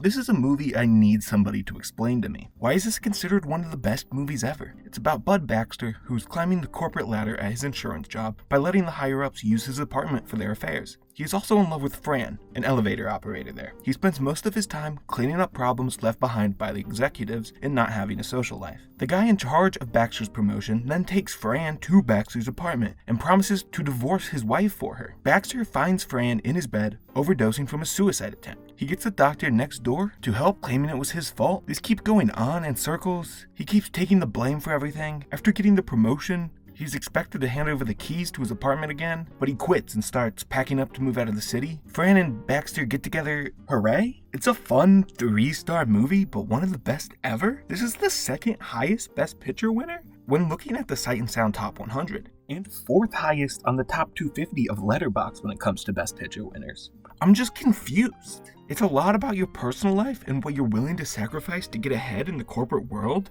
It's all over the top for me. Maybe this is what corporate America looks like, but I just really don't think so. I don't think it is this conniving. It's not of particular note in the technical filmmaking either. Fine acting and direction, very similar to Psycho, which came out this year. The Apartment keeps my Best Picture because I can't be bothered to change it. I'm starting to sound like a broken record, but why don't we make movies that look like this anymore? The reds, blues, purple, and even black is so vibrant and easy on the eye. I want more movies to look like this. I'm going to assume this is one of the first movies you might have seen, or you have seen some version of it at the very least. You know the story. 2 people caught on the opposite side of a gang war fall in love. It's Romeo and Juliet. Tony and Maria kinda just fall in love immediately and have very little chemistry in every version of this I've seen. That brings up my biggest problem with this movie. All the plot developments just happen, and happen very quickly. Nothing is ever built to. It reads as a speed run of this big story, so they have time to fit in the song. There should be more than enough time in a 2.5-hour movie to flesh out the story and characters more. It is because of the musical numbers, of course, which are catchy and entertaining, but I feel like they came at the expense of the story. West Side Story is the least serious movie ever. Tap dancing fight scenes, overdramatic dialogue, and grand statements. The shot where they whip out the knives at the rumble is comical. They zoom in, add a shine and sound effect. It's all so over the top, but that does give it a charm. I enjoy how silly it all is. I did enjoy my time with West Side Story, but I've seen it be iterated upon so many times. The Spielberg one, and my high school put on a performance of it. It's also based on one of the most popular stories of all time. Leads me to not finding much new in watching this one. The other movies I've seen from this year are The Children's Hour, Breakfast at Tiffany's, and Through the Glass Darkly. 2 of them are pretty close with West Side Story, but the definitive winner of my Best Picture is The Children's Hour, a deeply emotional movie about queerness with a surprisingly fresh take for the time. Also, Audrey Hepburn is the GOAT.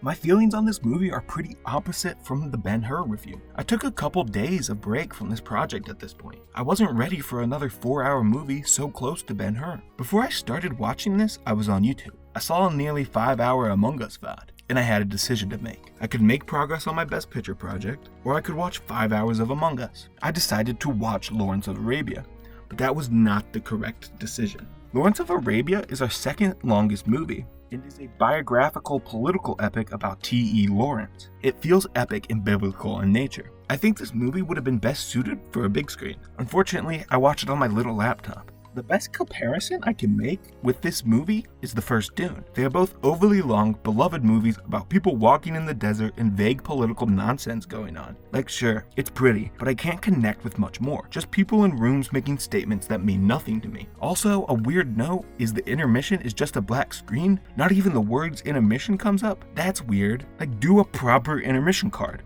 It represents the whole movie. They give you nothing to chew on. Movies can be the most visually stunning work of art ever, but if I don't care about the story or characters, I'm not going to enjoy it. Visuals enhance a great movie. They don't make a great one. The movie really falls in the second half. I was somewhat on board, ready to let things play out after the intermission, but it didn't go anywhere. As I said, I went into this dreading it, thinking it would be a chore. It's very possible that I didn't like it because I didn't want to. I hope I can watch this again, preferably in theater, and enjoy it. I think this has the ability to shine and connect with me, but in the way and time I watched it, it just had no chance. I want to, but it didn't connect with me much more than some brilliant shots.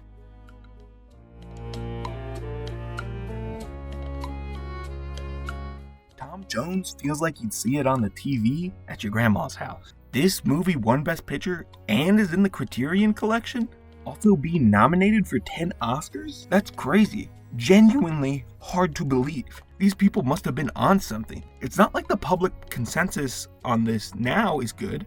It's 2.9 stars on Letterboxd and a 6.4 out of 10 on IMDb. So perception is not good. So how did this get praised when it came out?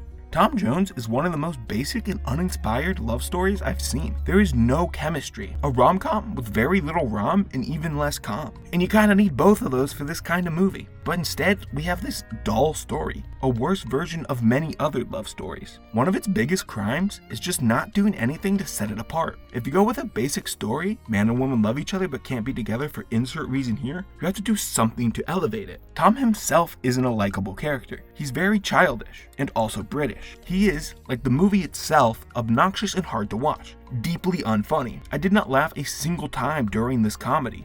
I apologize for treating Lawrence of Arabia so poorly. I thought it was boring, but somehow Tom Jones, being half the length, felt more boring and tedious to watch. Definitely a bottom 10 contender so far.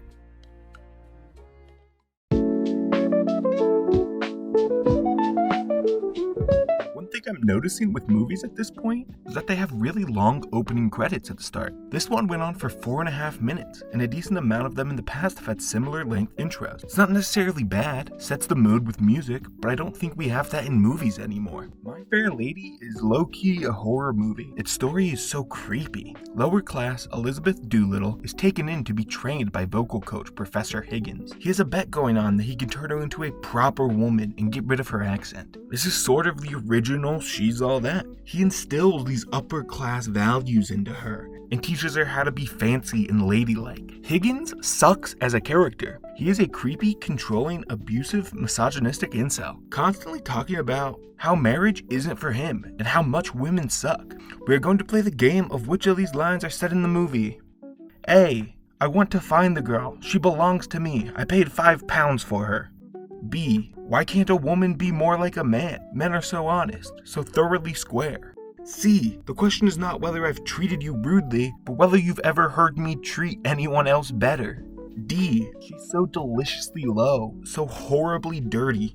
If you guessed B, congrats. If you guessed the other three, I'm sorry to tell you that you are also correct. These are all the lines in the movie. Why can't we just respect women and not be incredibly creepy and weird? I want to take a moment to talk about the second line, the one asking why women can't just be more like men. This man is so misogynistic. He sings a song about how much women suck. Can't fathom women having any value that a man does not have. My disdain for Higgins is contrasted with how likable of a character Eliza is. She's earnest in herself from so much of the runtime. She pulls off this dress beautifully. I mean, look at her. She's funny and is just looking to make a better life for herself. It just so happens she has to deal with this crazy maniac. Once she realizes she's been used and abused by Higgins, she leaves him. But she doesn't have anywhere else to go, so she ends up going back. Such a deflating end. If she became her own person at the end, I think this movie shoots up a whole little bit. This movie is also too long. 3 hours long is too much. It's pretty easy to cut this down. Trim the songs. Get rid of the entire subplot with Eliza's dad. It would have made the whole thing more manageable. I did get value out of Audrey Hepburn and her charming performance, of course. I don't think I can have a truly worthless time with an Audrey Hepburn movie. But not even the greatest actress of all time can save this train wreck. Some of the songs are catchy, so it's not the complete bottom of the barrel. I do have multiple better movies from the year. Bond Apart, Paris When It Sizzles, and The Umbrellas of Cherbourg. Believe it or not, my award goes to The Umbrellas of Cherbourg. The colors alone in this movie are amazing. It's absolutely gorgeous. It also has far better songs than My Fair Lady does.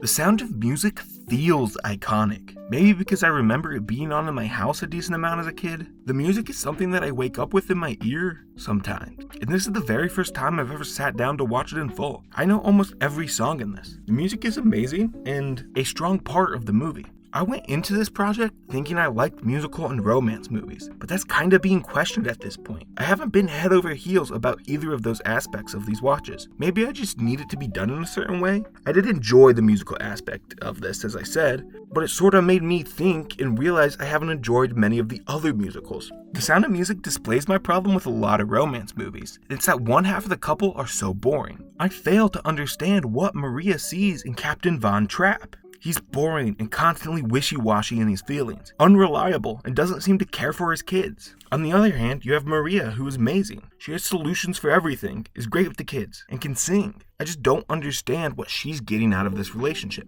But that being said, I did enjoy it. Maria and her relationship with the kids works perfectly. It's the heart of the movie.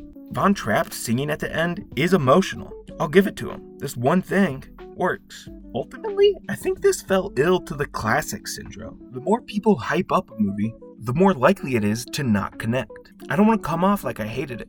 It was fun.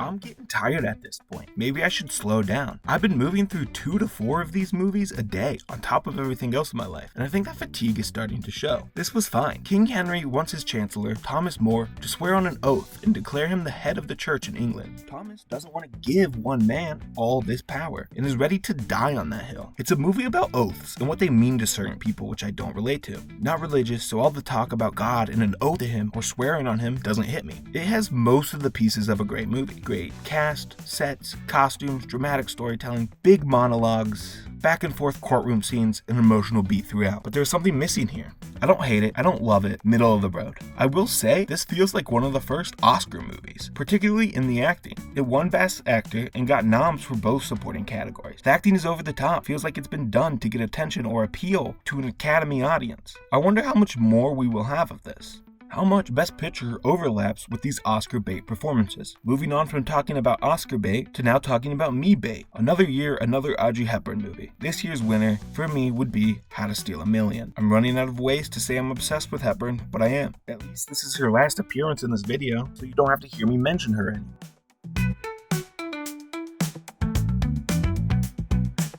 In the Heat of the Night opens up with an absolute banger of a song that appears throughout and sets the vibes for the entire movie. It's cool, calm, and collected, just like the main character, Virgil Tibbs. It's slick and a fresh feeling. Feels as if movies have finally grown up a little, more mature and gritty. Not every movie that takes this tone is good, but In the Heat of the Night is. And a new, refreshing style is welcomed in this journey. Tibbs is a black officer from Philadelphia. He gets caught up in a murder investigation in a small Mississippi town. Originally, he's arrested by Police Chief Bill Gillespie. After figuring out Tibbs is an officer, Gillespie lets him free, but Tibbs' chief suggests that he stays and helps solve the murder case. Everyone is very uneasy about this because Tibbs is a black man and it's Mississippi. Gillespie arrests a suspect and the police threaten to beat the murder confession out of him. Tibbs reveals they have the wrong man, however. This man is left-handed, but the murderer was right-handed. This sets up the Tibbs versus Gillespie dynamic through the whole movie. Tibbs comes in and does Gillespie's job better than he does. There are race elements between the two, but I feel like their rivalry is more so based on big town versus small town and just trying to find justice. Two friendly rivals trying to one-up each other.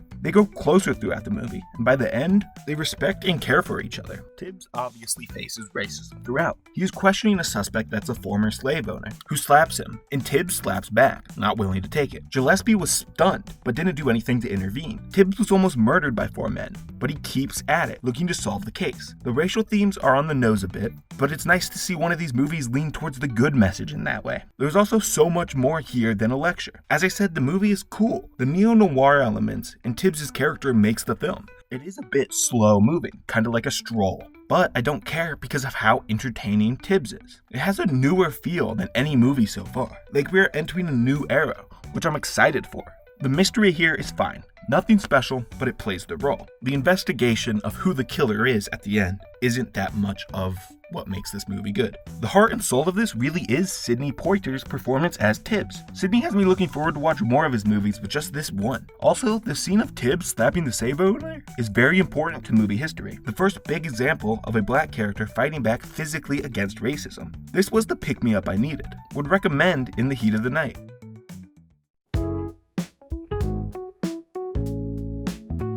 This movie does not start until 6 minutes and 47 seconds in. Before that, it's just title screens. I'm going to say, this project has made me a musical hater. Most of them suck, and the good ones are fine at best. That might be a bit harsh, but this was just exhausting to watch and drained me from all musicals. Doesn't feel like it does anything new or exciting. So comparing this to In the Heat of the Night, it pales. They feel like two different eras. Oliver feels like the classic, and to me, that just means outdated some of the time. This story is Charlie Dickinson's Oliver Twist. The double villains weren't really working for me. Towards the end, I was ready to buy into the Fagin face turn, but that's just all done at the very end when he keeps on robbing people. The child actors are just that. They are children who can't and shouldn't be expected to carry a movie. This entire thing felt so basic. I don't really know how it won Best Picture. It didn't do anything all that great. It doesn't seem like it's super Oscar baity either on the surface. My Best Picture lineup would be The Swimmer, 2001: A Space Odyssey, Planet of the Apes, and Blackbeard's Ghost. And the award goes to Planet of the Apes. Oliver is just so clean cut and feels too much like a play, too childish, especially coming off of something as refreshing as In the Heat of the Night.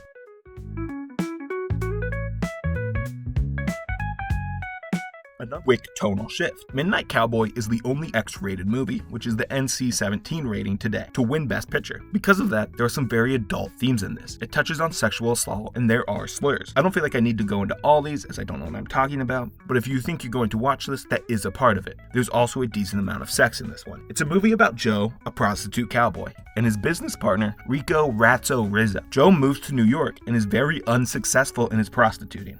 That's not a word, is it? Prostitution. That's the word. But he's really bad at it. Joe is shamed into paying the first woman he sleeps with. He pays them. The two men struggle as Rico's health worsens. Joe can't perform for a woman, and they talk. She suggests that he might be gay, and he immediately starts performing. Rico wants to escape to Florida. For months, Joe has sex with a man. That man refuses to pay, but Joe beats, robs, and almost certainly kills him. He's coming to terms with his sexuality, having violent outbursts when thinking about it. It's clear he really cares about Rico. They hop on a bus down to Florida. Rico dies on the way, and Joe holds him in his arms sobbing. Much like In the Heat of the Night, it's nice to see a movie tackle a social issue so delicately while still going in depth. We've had movies tackle societal problems, but now it feels like we are really deconstructing social issues. This is definitely a unique story, especially to win Best Picture, and it's quite enjoyable too. Both Joe and Rico are likable, and you're rooting for them throughout. This movie has style to the max. The editing on this is phenomenal in making you feel the emotion they want you to. The editing switches between funky and rhythmic to dreamy, depending on the mood. There's a scene at a party where Joe smokes a joint thinking it's a cigar, and also takes some stimulants. The shaky camera and blurriness helps you feel his state of consciousness. Now, while this was really good, Midnight Cowboy will have only one lasting impact. It's the fact that this man, Rico, inspired the Muppet Rizzo the Rat, who is the greatest fictional character to ever exist. We wouldn't have the god that is Rizzo the Rat without Midnight Cowboy, which makes it the greatest movie ever.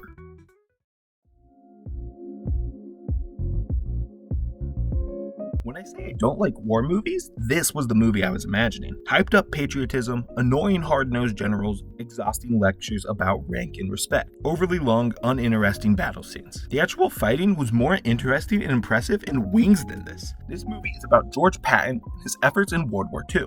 There's a big part of this movie dedicated to Patton being upset that a British general is taking all the glory, but I just can't care. This is World War II. Who cares if you get the credit? Just go win the war. And even then, I'm bugged by the concept that one top guy gets all the credit, and that the actual soldiers fighting get nothing. Patton himself shouldn't get to take credit for all these things that the other guy is. I don't inherently have a problem with an unlikable lead character. I think it could be a great tool. However, when that unlikable character is the center of a biopic and celebrated as the American hero, I can't be invested. Patton is shown to be an unnecessarily cruel leader, assaulting soldiers and having no remorse, sending a crying soldier straight to the front lines, berating a doctor. I find it all tedious and an unnecessary abuse of power, even if it was just a real guy put on screen. I think he sucked, and watching him be an old curmudgeon is a bad time. I don't think we needed a biopic of this guy.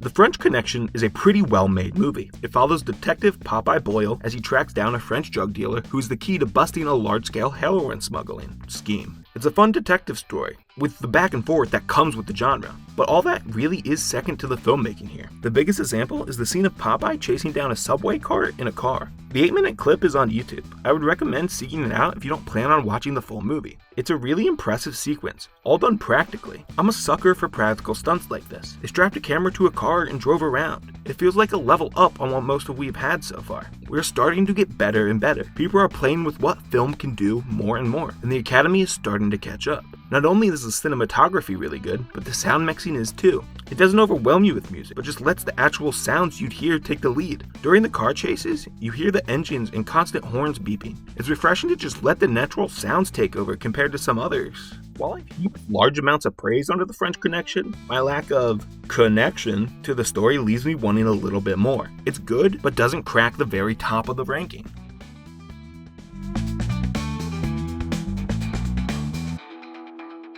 I promise I'm not going to do a bad Italian impression at any point in this. Do you really want to hear another person on YouTube talk about why The Godfather is good? I went into this wanting to dislike it, wanting to be controversial, wanting to be like Peter Griffin. There is nothing more I wanted than to come out of this movie and unironically say it assists upon itself. But it's a really good movie, everybody. It might just be the most referenced movie ever. Simpsons, Sopranos, Zootopia, Animaniacs, and more. I'll highlight two parts. First is when Michael finds out Vito was shot and rushes to the phone booth to call his father. It shows a change in Michael because he had until that point refused to be like his dad and join the family. As he gets in the phone booth and shuts the door in Kay's face, he finally accepts that he will be entering that world. It also mirrors both the start of the film when his dad was doing business behind the closed door and the end when he shuts out Kay again. Then the scene of Michael getting baptized is pure cinematic entertainment. I'm just going to assume you've seen it and heard it be discussed to no end. And if you haven't, I don't think me talking about it will be what finally pushes you to make that jump. But you should. Not my favorite ever, but definitely worth the watch.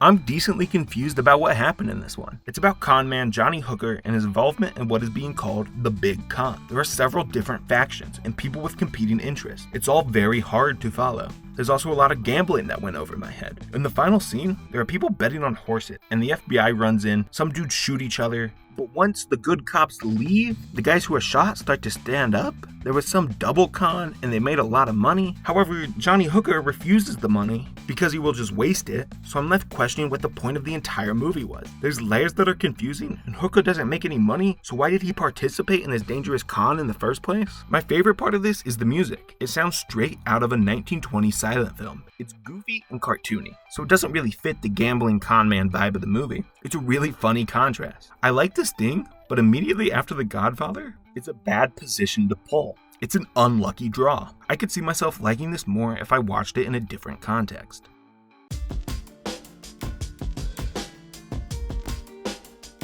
And after that brief intermission, we are back in Godfather land. I often see the sentiment shared that sequels are never as good as the original, and I wonder where that came from.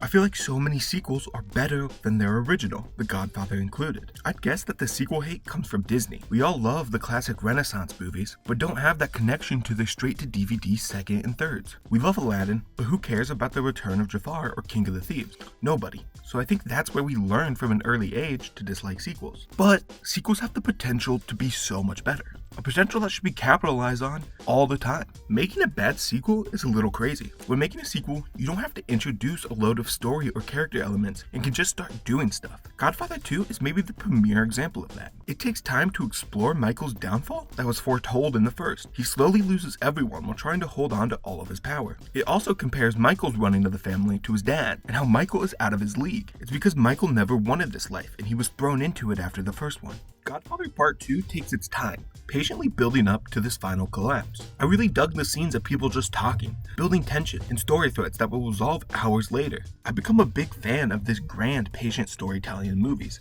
taking its time to fully flesh out the characters and their dynamics, while never managing to be boring. One thing I love about these movies is that the Corleone family is in danger and has pressure on them. Vito's death in the first one gives it stakes. They aren't all powerful and could be knocked down by police, politicians, or the other families. It lets you get more invested if you believe there's a possibility to fail. While I'd still give my Best Picture award to Godfather Part 2, I need to mention the runner-up, Chinatown. In most years, Chinatown would be in competition for the win, but it just so happened to face a giant this year.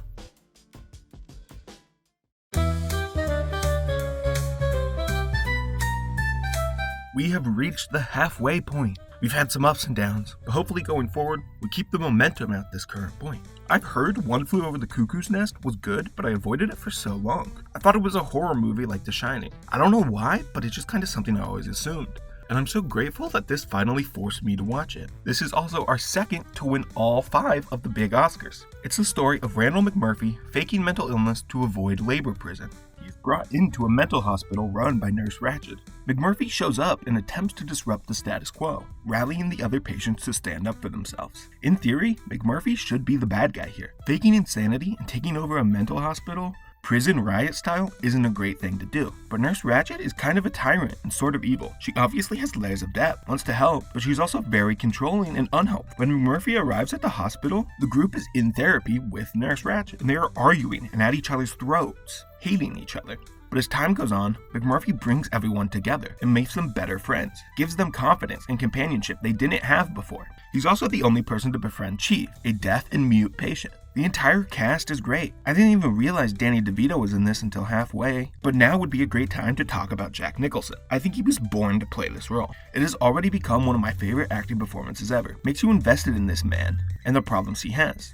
Nobody else could have made McMurphy as charming as Nicholson did. Toes a line. People at the mental hospital are trying to work out if McMurphy is faking the illness just to get out of prison. While we, the audience, are told he is faking it, Nicholson still makes you question. This is a man who might not be in the best mental place. He is reckless and thrives in chaos. Clearly has some mental issues. Maybe not the one he is faking though. One night, McMurphy's girlfriend breaks in and they party. By this point, Chief revealed he is also faking everything. Him and McMurphy plan to escape together. The next morning, when the day staff comes in, the nurse berates everyone, but mainly a younger patient, Billy. While Chief and McMurphy have a chance to escape, Billy commits suicide because of his treatment. McMurphy, enraged, attacks the nurses and is knocked out. Sometime later, we see patients playing cards without McMurphy. A rumor started that he finally managed to escape, but that night he is brought in on a stretcher. Chief is excited and goes over to him so they can finally make their escape, only to find McMurphy was lobotomized and smothers him to death, refusing to let him live his life in that way. Chief then picks up this fountain and throws it through the window to escape. Chief ripping a fountain out of the ground that was established to be impossible? He couldn't do it earlier in the movie. This result is one of the most triumphant and satisfying movie endings ever. The mastery of this movie is how conflicted it can make you feel. It's tragic. 2 of our main characters die, one by taking their own life, and the other at the hands of a friend who doesn't want him to suffer anymore. It's a miracle this movie works as well as it did. There are so many spinning plates that with one slip up,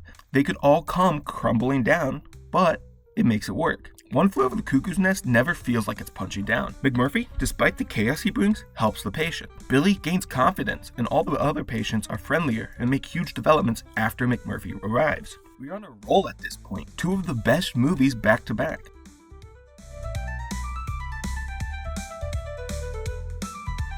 If I had to take a guess about what was the most watched movie in this video, Rocky's towards the top. Everyone knows what this movie is, and if I ever told someone I hadn't seen it, their immediate reaction would be, OMG, how have you not seen that? And I'm gonna be that person. Sorry, if you haven't seen this, but you should know the story here. Rocky Balboa is an underdog in his world title match against the best in the world, Apollo Creed. Rocky shouldn't have been in the match, but due to injury and every other viable opponent being booked up, he got his shot well before being ready. The road of training is hard and rips his life apart, My personal favorite part of this movie is the decision to give Apollo the win in the end. Realistically, it made zero sense for Rocky to win and would have invalidated his underdog standing. The whole charm is that Rocky is driven to do the impossible, but just getting close enough is all he needed. Then the montages. It's impossible to talk about Rocky without mentioning the montages. It helped build the floor for every movie made in the 80s. Top Gun is nothing but action-heavy set pieces set to upbeat Rocky music. It's another birth of a cinematic trend, and it's always going to be interesting to see that. Rocky has it all: heart, the acting, style, the action. It should be a perfect movie, but something was missing for me. It's not bad necessarily. It's a good movie, but there's something that doesn't land.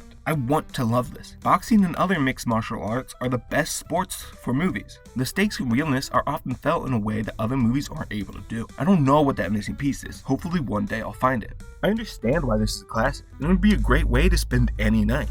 My nominees for Best Picture are this, Network, and Taxi Driver. And the winner is Network, a lesser known movie to the wide audience, but a treasure and a fun time.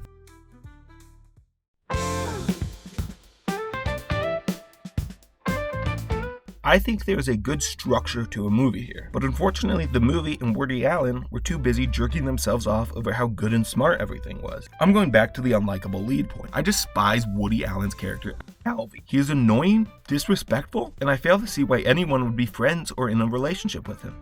And I don't think that's the point. They present him as intelligent, and when the relationship with Annie Hall, played by Diane Keaton, falls through, it shows as just life happening, not that he is a bad person or partner. We have to talk about the titular Annie Hall. She doesn't really have a character here. She is the perfect example of the manic pixie dream girl trope. Annie is quirky and has no value other than being a love interest that doesn't work out for Alvy. This is true both in universe and in real life. In real life, Woody Allen wrote this movie wanting Diane Keaton to play Annie. They had a relationship that had not worked out. This almost feels like fantasy fulfillment on how their relationship. And then, in the movie, after Annie and Alvy split, he writes and sells a play about their relationship, where they end up together in the end. After that, the characters find love separately. So in real life, Woody Allen and Diane Keaton broke up. Woody Allen wrote a movie about the relationship, in which a major plot point is his self-insert writing a successful play about the relationship. Then, the real movie Woody Allen made was successful and won Best Picture. Like I said, it's masturbatory and in love with itself. The Ouroboros of Woody Allen's self-insert is gross. He's been accused of a lot of bad things and made jokes about sleeping with 16-year-olds. It's all yucky. But if you took all that away, there are elements I liked. The little bit of time we spend with Annie is fun. The story is alright, and I could have seen myself enjoying this more in a different world.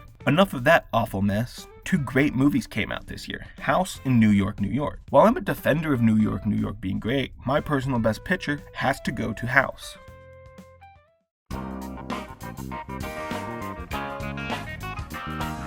I've gone into these movies without knowing much about a decent number of. Deer Hunter is one of those movies all I had was a poster and a letterbox header for. I was ready to watch a movie about nature and a simple man hunting deer, a slow burn about loneliness and man versus nature. But what I got was competitive Russian roulette, which was a welcome surprise. The Deer Hunter is split into 3 distinct parts. The first is a slow burn story. 5 blue-collar friends are just vibing together. It sets up their friendship and the dynamics they have. Steven is marrying his pregnant girlfriend. Michael and Nick love the same woman, and the other 2 don't matter. We spend time with them just being friends. I grew to feel a sense of kinship with them. The first hour patiently gets you to care about these characters. They go hunting and stay in a cabin. The boys start to drink as one of them plays the piano. He plays it beautifully. They sit in silence as the scene fades away. There is a real sense of calm. Cut immediately to the Vietnam War, with planes flying overhead, explosions and gunshots going off all around. It's one of the harshest transitions in any movie I've seen. It makes you sit up and throws you into the dead end of some of the harsher elements of the movie. The Deer Hunter isn't light on the whole war. It came out so close to the Vietnam War, nobody had time to process it. The movie isn't interested in saying anything about war, but instead wringing as much emotional torment out of it as possible. It feels mucky to watch a war movie so disinterested in the politics of war. However, it worked because I was heavily invested. There are some brutal shots. One that particularly sits with me is when the men are imprisoned in a river cage, and it pans down to the blood-drenched river. They were imprisoned by the Viet Cong and forced to play Russian roulette. Steven refuses and is put in a death cell with Rat. It's really gnarly. Mike and Nick are forced to play, but convince their captors to load 3 bullets opposed to 1. They use the gun to escape, saving Steven. Nick is saved by helicopter, while Steven's legs are broken, and Mike helps him to safety. Nick has PTSD and enters a casino in Vietnam. The other 2 return home, struggling to reintegrate. Mike finds comfort in Linda, the woman he and Nick fell in love with. On a hunting trip, one of Mike's friends points an unloaded gun at the other one. Mike flips out and loads one bullet in, spins the barrel, and pulls the trigger. Nothing happened. He risked his friend's life in a game of Russian roulette to prove a point. Mike goes back to Vietnam to find Nick, and he finds him professionally playing Russian roulette. Nick has become addicted to heroin and doesn't recognize Mike anymore. They face off in a game of Russian roulette. Mike finally gets Nick to remember, who smiles and pulls the trigger, shooting himself. The best scenes are the Russian roulette games. It drives up the tension, and due to the first hour, you want everything to be okay and everyone to make it. The grief is on full display. The director, Michael Cimino, uses war as a way to get you invested. Overall, a really unexpected experience, but I had a blast. All of the cast are great. Robert De Niro, Meryl Streep, and John Savage all play their roles, but the real star is Christopher Walken as Nick. He plays every second of this character to the most. You can see the fear in his eyes with every round of roulette. This goes on the top of the list of performances in this project so far. Not only that, but he also had a small role in Annie Hall, giving him access to the back-to-back club. I'm sure him and Walter Pidgeon will have a great time in there together.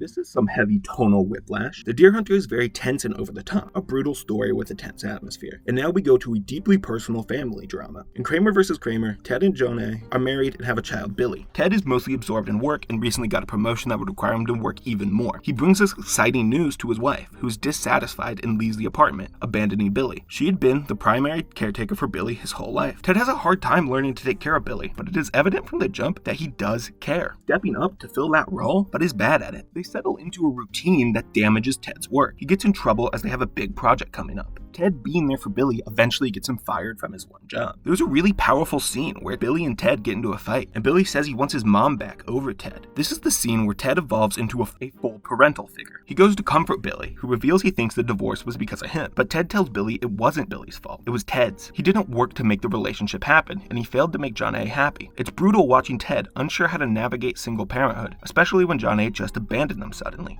He owns up to his faults. Ted receives a lot of backlash for being a single father. In the hospital, after an accident, Billy gets 10 stitches and the doctor tries to push Ted out, worries it was Ted's fault. Once they both assure the doctor was an accident, he's still hesitant to believe it. Ted has to keep fighting to prove to people that he is a good parent. John A. returns and tells Ted she is mentally better after taking some time working and living in California and going to therapy. She's ready to be Billy's mother again and wants to take him to California with her. Ted hates this and gets an attorney who tells him it will be a hard battle. Court almost always sides with the mother. The custody battle is a lot. These are super emotional scenes back and forth. It devolves into a mess of character assassination and dirty tactics. Both Hoffman and Streep sell these scenes beautifully. Ted loses custody despite being the sole provider for Billy for a year and a half now. He could appeal, but that would require Billy to testify, and Ted refuses to put his son through that. John A. then realizes giving up Billy is the right thing for him and gives up the custody. Ted gives him some time alone in his apartment to talk. The one-word review for this is real. Everything feels so realistic. The characters and their desires, the conflict and the emotions, none of it's movie-ified. It's also a miracle they got me so invested in Ted. He was extremely unlikable in his first conversation with Aurora, a friend of his. But almost immediately, when he wakes up that first morning, he turns on dad mode and becomes extremely likable just by stepping in and being the parent that Billy needs. Before we move on to my best picture, we need to introduce Meryl Streep into the back-to-back club. She's easily the best to join the club, had a prominent role in both movies, and killed them both. I loved Kramer vs. Kramer. However, it feels like all the best movies happen to go against other titans of my personal movie watching experience. The two Kramer vs. Kramer has to go up against are The Muppet Movie and All That Jazz. These are three movies that are hard to compare. They're all so different. It's like apples and oranges. And then the Muppets are something like fruit snacks. And I love fruit snacks. The Muppet Movie gets my personal best picture. Unfortunately, Riz the Rat hasn't been introduced yet, but the original Muppet Movie is the best one. I had to give it the award. Amazing songs and one of the funniest movies ever.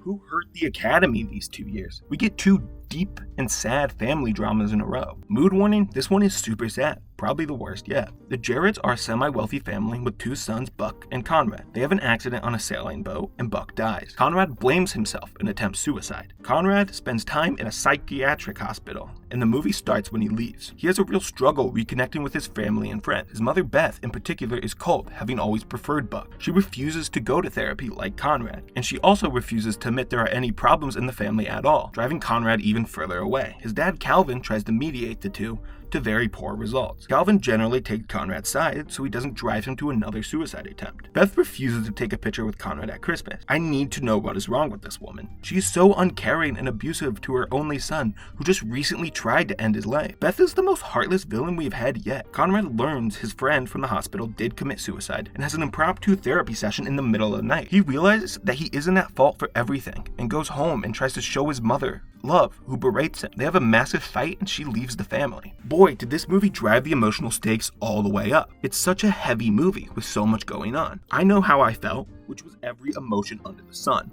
A roller coaster of highs and lows. Conrad finally accepting that he's not at fault and learns to move on, only to be abandoned by his mother, is heartbreaking. The similarities between this and Kramer vs. Kramer are weird. Two movies where the mother leave their family and cause a stronger bond between father and son. We need some kind of happy movie next.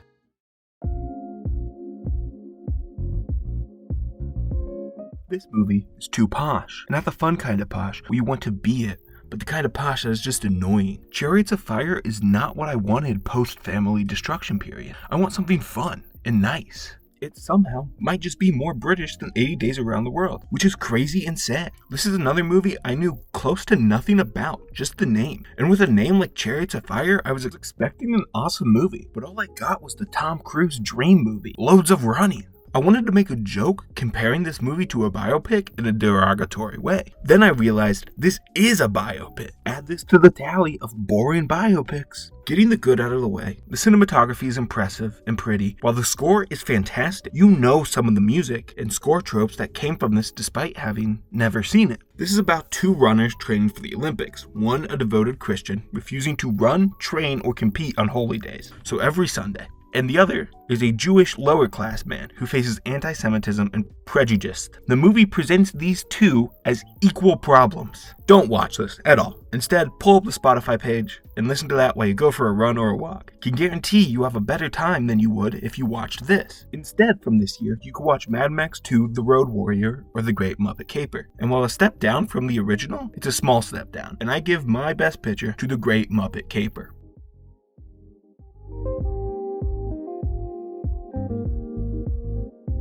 Ooh, back-to-back biopics. Does this oversimplify and celebrate a complicated individual as a hero with no flaws? Kinda. It definitely does the celebratory this guy rules, and there's nothing wrong with him as a person, except for the fact that it does briefly touch on his abuse of his wife. Glad that at least got a footnote. We spend some time with Gandhi in South Africa, but the bulk of the movie is Gandhi and his fight for independence in India. You see Gandhi struggle to balance being a leader of a revolution with his desire to just be a guy. It's kind of like a Spider-Man story in that sense, balancing two halves of your life. We follow Gandhi through the freedom of India into the splitting of India and Pakistan. Then, spoiler alert, he is killed. I knew I had to drop that spoiler alert because there was no way you'd know he died. This movie is grand and does an alright job of summarizing the guy's entire life into one movie. I would have liked it if they did lean more into the criticisms of the man, but it didn't really have time for any of that. Everyone says it, but Ben Kingsley nailed this role. I kind of agree. He was good for most of the runtime, but occasionally dipped into silly overreacting. Loads of good stuff here. But the best horror movie ever came out in 1982 with The Thing. Easily my pick for my Best Picture winner.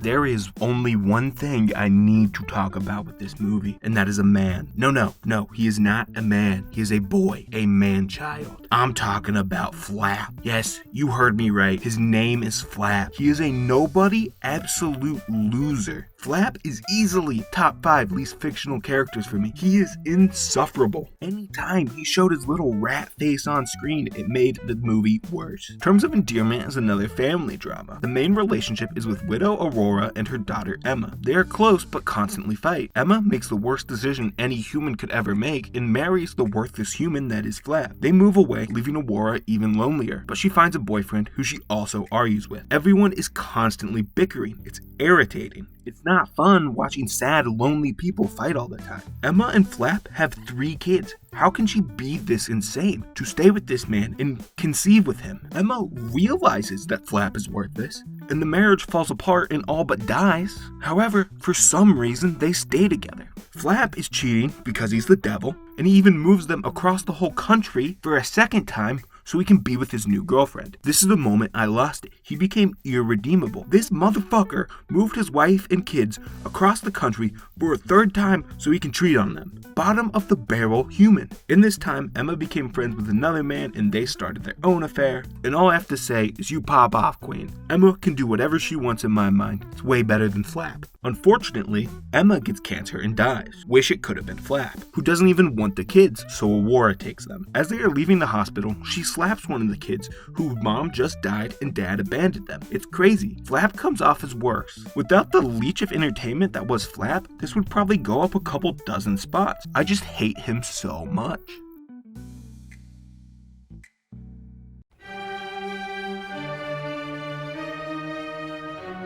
The biggest compliment I can give to this movie is that it doesn't feel like a biopic. It feels like so much more.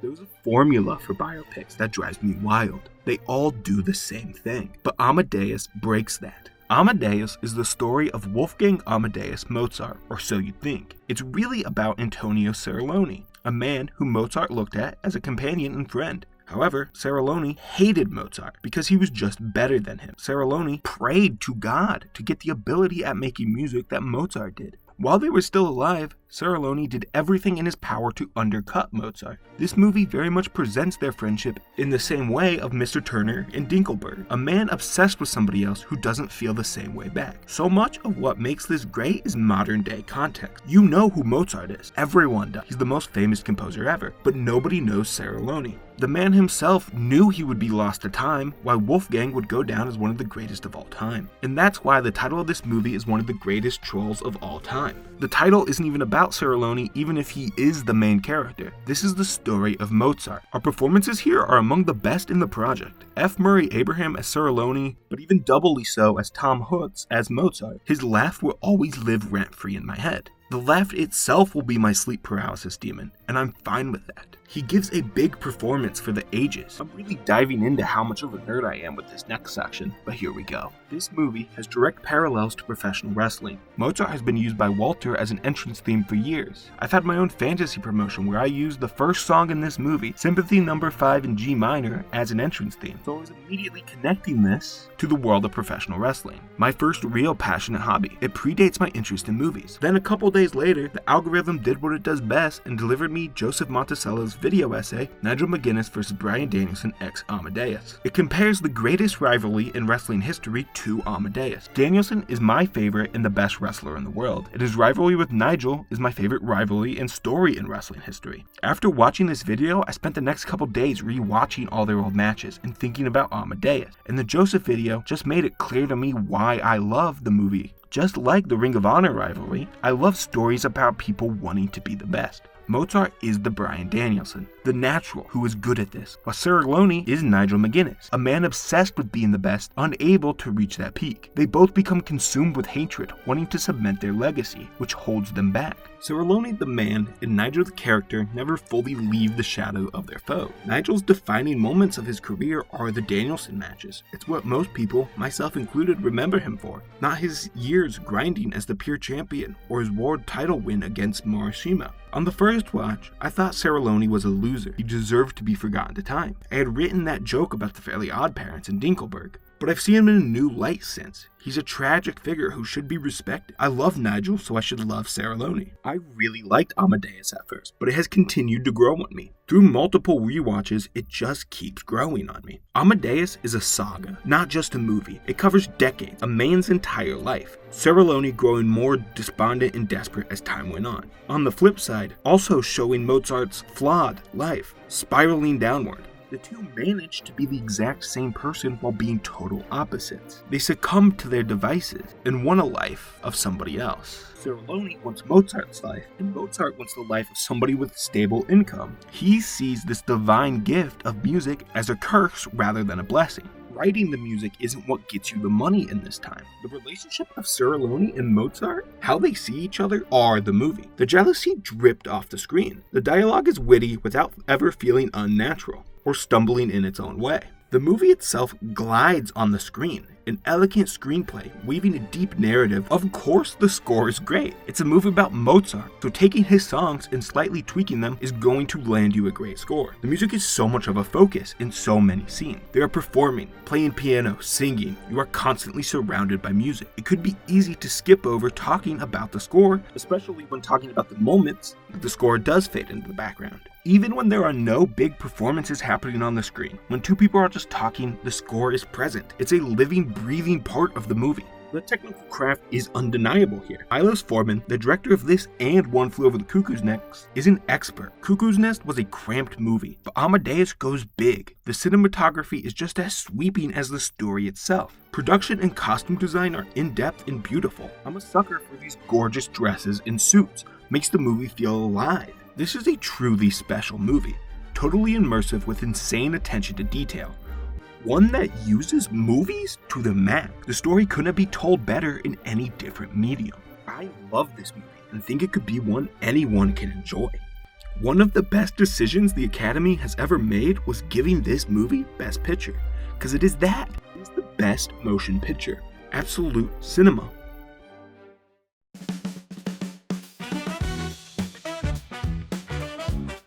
Out of Africa, Meryl Streep fights two lions with a whip. She gets slashed open, but survives. This movie sounds awesome, right? Nope, utterly boring. I don't have much to say about this one, so logically, I'd keep this as a footnote and just move along, right? I've critiqued so many of these movies for being overly long. If I can save time in this video, I should. Well, I never said I'm not a hypocrite. I'm going to take this time to talk about Meryl Streep. She's the only reason I enjoyed this movie at all. I kept her to a brief mention in the Dear section in Kramer vs. Kramer reviews because I'm dedicating an entire segment to her here. It's crazy unfair that one person can be this perfect and this good of an actress. She is so talented, makes everything she does seem effortless. She's the most nominated performer at the Oscars, with 21 nominations, 17 lead actress and 4 supporting, winning in both categories. That's crazy and impressive, and definitely puts her in GOAT conversation.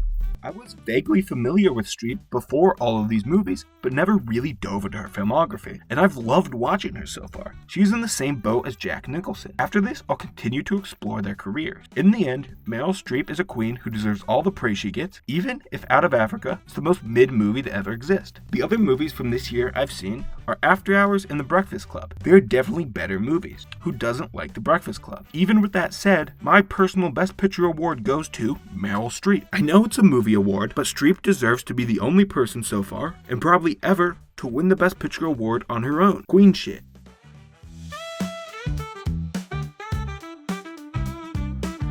Platoon is a really funny movie to watch all these years later. All I know Charlie Sheen from is 2.5 Men, a comedy show. But here we are, back in Vietnam. In this, opposed to the deer hunter, is very interested in the actual war part and the political, human aspects that come with it. Director Oliver Stone was in the Vietnam War himself and brought a lot of his experience from that to this movie. Charlie Sheen is a direct stand-in for Oliver, while Tom Berger and Willem Dafoe are stand-ins for a real sergeant and platoon leader. The arguments they have over virtue and point of war are very similar to the points made back in 1930 with All Quiet. And while I enjoyed The Deer Hunter as a piece of over-the-top Russian roulette cinema, I have to admire that it was a pretty bad war movie. But Platoon is a great war movie about Vietnam. They do address what the point of war is, why they are in Vietnam, and if they should be there. What personal responsibility do you have to take when you serve in a war like Vietnam? And should you have to take on any of the personal responsibility? But this is a war movie, so I failed to connect with that last little piece. I've come to realize that the reason I'm not a huge fan of war movies is because I use movies as entertainment, and being thrown into a war just isn't the type of challenging, thought-provoking entertainment I like.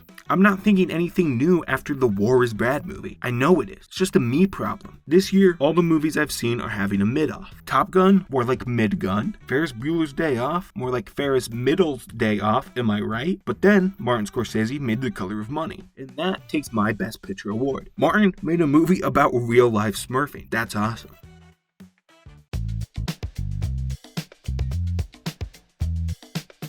The Last Emperor is about Puyi, who unsurprisingly is the last emperor of China. The movie spans his entire life, from being a child in the Forbidden City and the ruler of China to giving up the throne only to be a pawn in the Japanese, and finally into his late life as nothing more than a peasant in the new China. I'm normally not a fan of huge lifelong biopics. I find they drag and all you get is a snapshot of a person's life. There isn't enough time to sum up an important person's, but The Last Emperor impressively gives a whole story of boy turned man turned old man, an emperor beloved by all turned political puppet and figurehead turned into an absolute nobody. A lot of the politics stuff goes over my head. I'm a little dumb and start to tune out, having to remind myself to dial back in. But the tragic nature of Pu Yi's life is on full display. You see a person who was manipulated and used by everyone from a young age. Once he gets his freedom in the form of becoming a peasant, it's heartwarming. It would have been easy for the movie to present this as a fall from grace, from all-powerful to meaningless, but I enjoyed them subverting that. He was finally able to find peace in becoming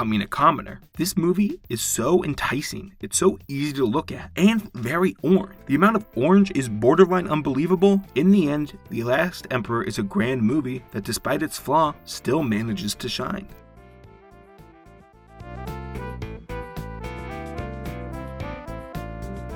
The best movie ever. Even overlooking how it portrayed autism, there isn't much to sink your teeth into other than Tom Cruise being the greatest actor to ever live. Quick sidebar about Cruise. I have fallen into buying his cult of personality. His work on the Mission Impossible movie separates him as a unique figure in Hollywood today. He's the best big movie star we have going right now. A lot of the time, Cruise discussion centers around Scientology. If you draw the line there, that's fine, but I'm not willing to write Cruise off because he was brainwashed into joining a cult when he was young. If I wrote Cruise off for moral reasons, there are a lot of other celebrities that you should throw out too. Rain Man is a great example of what makes Tom Cruise such an engaging actor. His material here is thin at best, but his charisma helps carry you through the movie. A rather annoying movie at that. Charlie finds out his estranged father has died and left behind $3 million. When he goes to claim the money, he finds he has a brother, Raymond. Raymond has autism, which is a big focal point of the movie. Charlie kidnaps Raymond and they grow closer. I don't know if the autism is a good representation, but it doesn't feel like it. Raymond being smart or good at anything is treated like some kind of miracle. Rain Man has some funny and endearing moments, but like many others, never fully lands the landing. Lands the landing? Sticks the landing. We have our first year with a full 5-movie Best Picture lineup. My nominees for Best Picture are Bloodsport, Grave of the Fireflies, Killer Clowns from Outer Space, Die Hard, and Cinema Paradiso. The award goes to Killer Clowns from Outer Space. Super funny movie.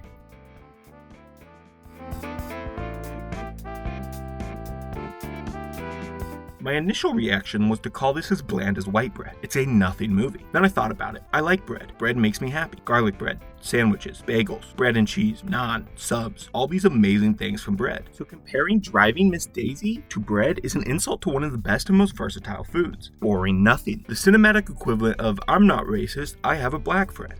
It hurts this is our only Morgan Freeman representation so far. It's below his ability as an actor. Personal noms are Kiki's Delivery Service, When Harry Met Sally, and Do the Right Thing. The winner is Kiki's Delivery Service. Hayao Miyazaki delivers his best and most relatable movie with this one.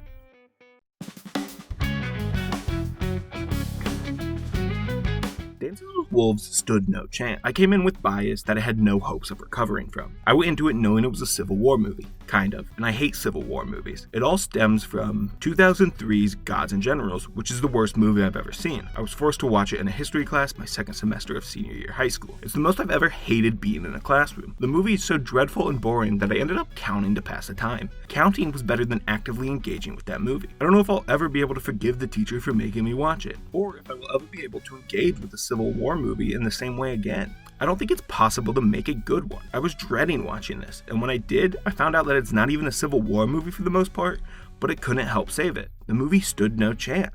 When entering a movie with dread and thinking you're not going to like it, that affects your watch experience the entire time. Then months went by. I put out an Instagram story asking for movie recommendations, and this was one of them. And I was happy to rewatch it. I had been meaning to.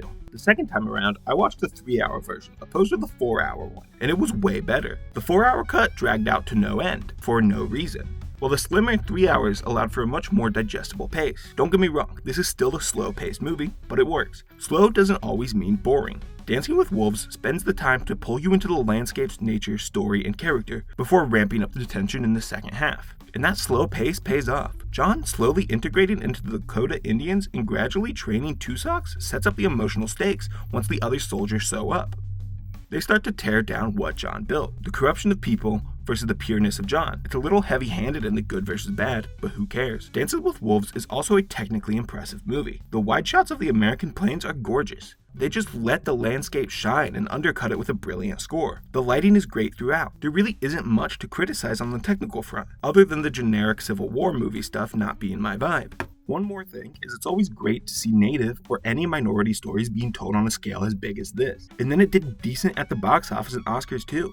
While I wish I didn't need the movie to be through the lens of a white dude, it's still great. The movie felt very respectful to me, much of it being in the Lakota language, preserving the culture and telling it on a large stage. I hope Native filmmakers start getting chances to tell their stories in their own words. I can't wait for it. However, my Best Picture award goes to Goodfellas, one of Martin's best works and a movie that I've been drawn to. My second watch was very kind at Dances with Wolves, going from a movie I had a boring bad time with to one I respect deeply. I've been praising this a ton, but I'm not in love with the whole package. I wish I was. Still, very good. But there's something missing to put it all together and elevate up. With time and another rewatch, I could see this moving up my rankings even more.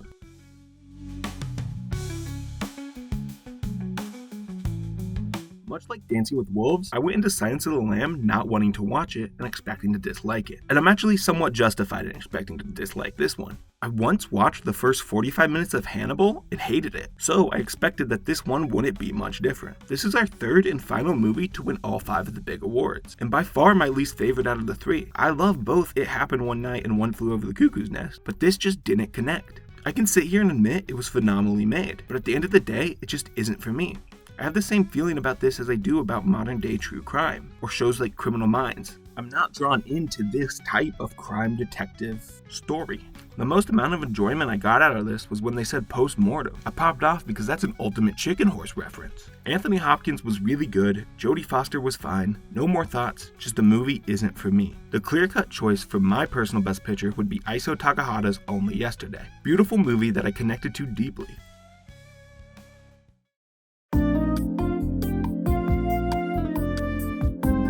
We have hit our first of 2 Morgan Freeman movies. We have not talked about any other Morgan Freeman movies.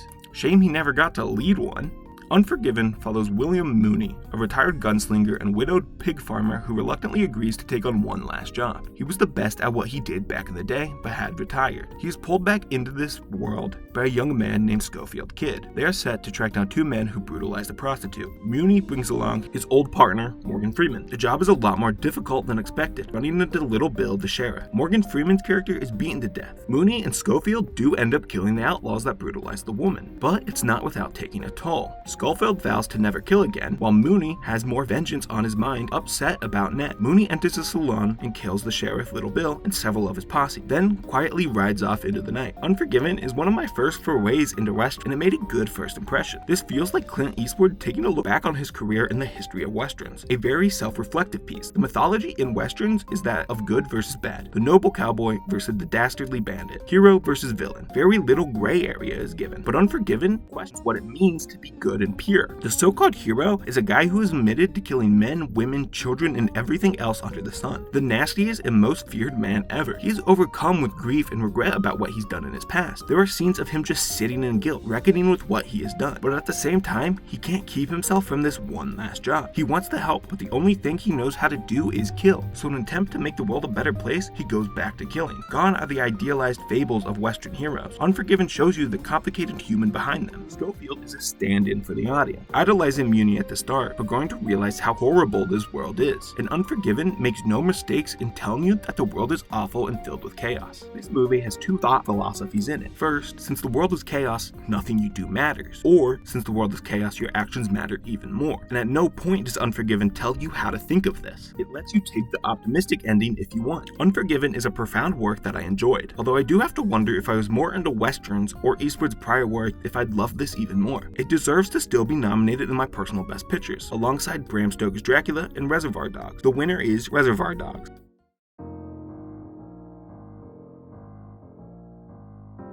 This movie was made by the same guy as Tintin and Ready Player One. The slow, emotional, mature reflection on one of the biggest tragedies in human history was directed by the populist director, the guy who made blockbusters. Shows the range Steven can have. It's reminiscent of the best years of our lives. One of the biggest household names in Hollywood produced a movie that the general movie-going population could struggle to invest in. A movie that is perfectly crafted on every level about a subject that is impossible to make a movie about. The idea of making a movie about the Holocaust is one of ego. The idea that you should be the person to tackle the tragedy and try to convey the horror and impact of that time is crazy. It's impossible to do, mad to try. But Spielberg came as close to achieving the perfect Holocaust movie anyone ever has. We can shut it down. No more of these movies need to be made. It's simply impossible to mirror the real-life horror of the Holocaust. I see zero point in properly reviewing this. It's emotional, tense, well-researched, a stunning piece of filmmaking.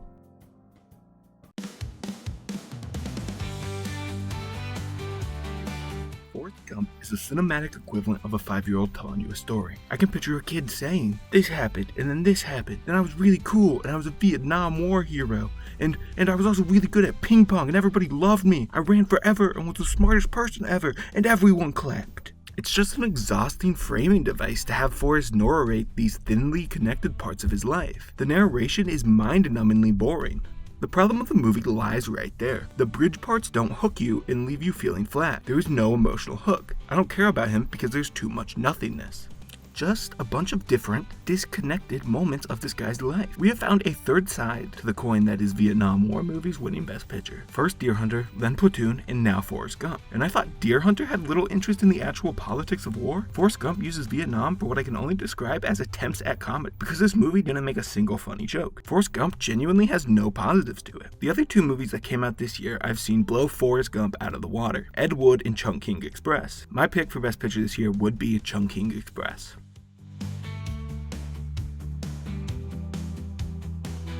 Braveheart lives in epic, huge action scenes and powerful score, but it dies with a meandering political and love story.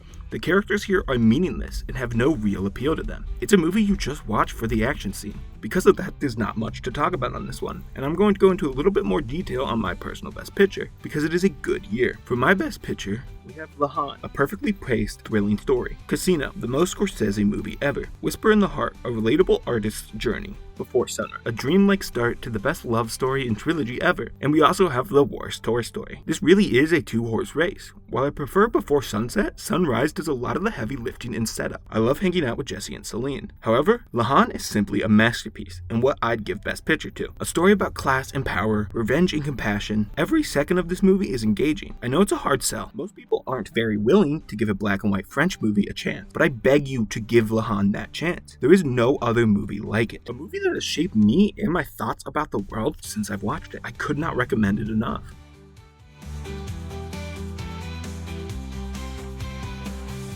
When I came back to this project after all these months, I was shocked to see my script for The English Patient. All it said was, "I'll come up with some shit to say about this. Months have gone by, and I have nothing to say about this." Checked my letterbox, and I gave it 3 stars, so I didn't hate it, I guess. I do remember having to remind myself Ralph Fiennes isn't Bradley Cooper. He looks so much like Cooper, it's almost unbelievable. We saw the birth of 2 different franchises this year. Scream and Mission Impossible 1 both came out. My personal winner is Scream. You heard me talk about it in the 13 Days video. Great movie.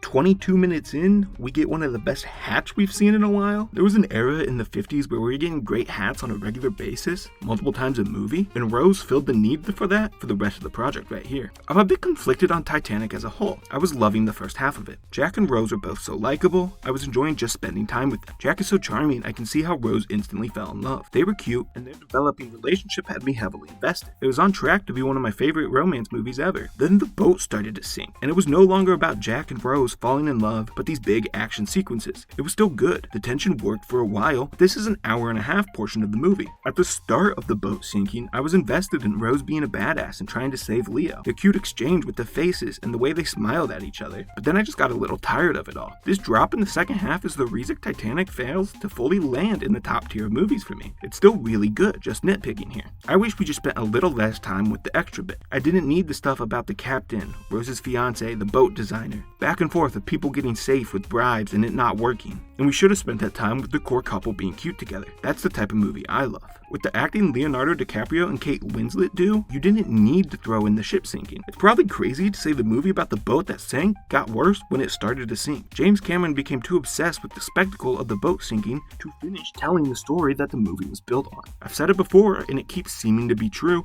but a lot of these best movies just go against something that's even better, and that's the case with Titanic being outclassed by Good Will Hunting, which wins my personal best picture. That's right, Matt Damon is better than Leo. The bench and the It's Not Your Fault scene are amazing, but imagine how much more emotional the climax of this movie could have been. There was a bunch of action scenes in it.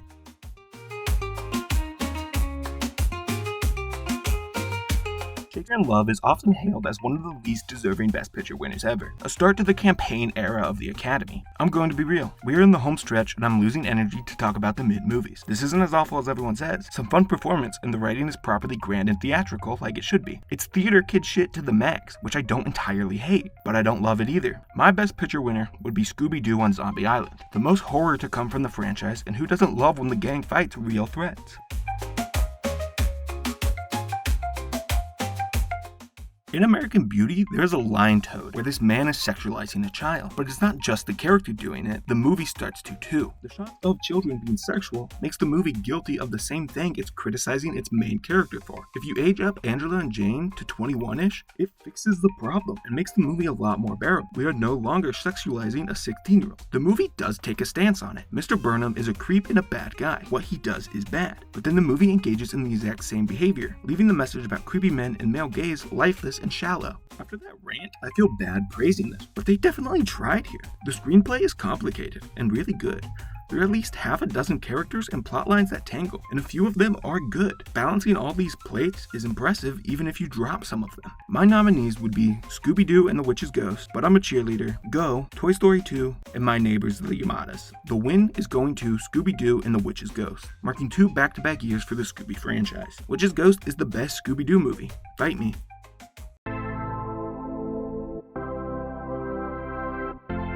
Now this is a dad movie, a movie about a gladiator's quest for revenge through ancient Rome. This has to be top 3 movies to put on during Father's Day, falling behind Moneyball and Aftersun. Speaking of Paul Mescal, now is a great time to reflect on the first Gladiator and its legacy. The second one hitting theaters soon, and its Oscar prospects are looking less fortunate than the first. So I'm going to try to break down why the first did so good. Upon first glance, a May-release blockbuster doesn't seem poised to win Best Picture. Doubly so in this era where the late release date mattered more than the past 15 years. Gladiator is a violent action spectacle, on the surface made for the general movie-going public, not the snobby elite like the Academy. Then when I dig into it more, it makes perfect sense for Gladiator to win. It's very reminiscent of many past movies. Similar story and production to Ben-Hur, has an underdog lead like Rocky, and filled with big monologues like Hamlet. The historical introspection like Amadeus, it has all the pieces. When people say the Academy has their head up their ass, you can always point to this one time they agreed with the populist opinion. And yeah, Gladiator rules, it's absolutely so much fun.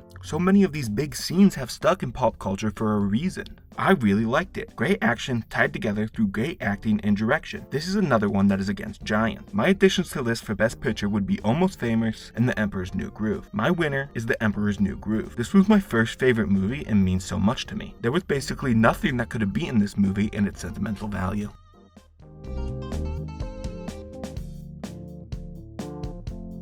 Why the fuck is this movie so brown? This might be the most Oscar bait movie ever. A feel-good, inspirational movie for the ages. A Beautiful Mind fails to stand out in any specific way. Nothing interesting. My nominees are Ocean's 11, Scooby-Doo Cyber Chase, Mulholland Drive, Monsters Inc., and Lord of the Rings, Fellowship of the Ring. And while I'd love to give Scooby his third win, I just can't. Instead, I'm going with Ocean's 11 as my Best Picture winner. I might have lied back there. There is one thing interesting about A Beautiful Mind. It allows us to introduce Russell Crowe into the back-to-back club. Impressive he played such a big role in 2 back-to-back Best Picture winners.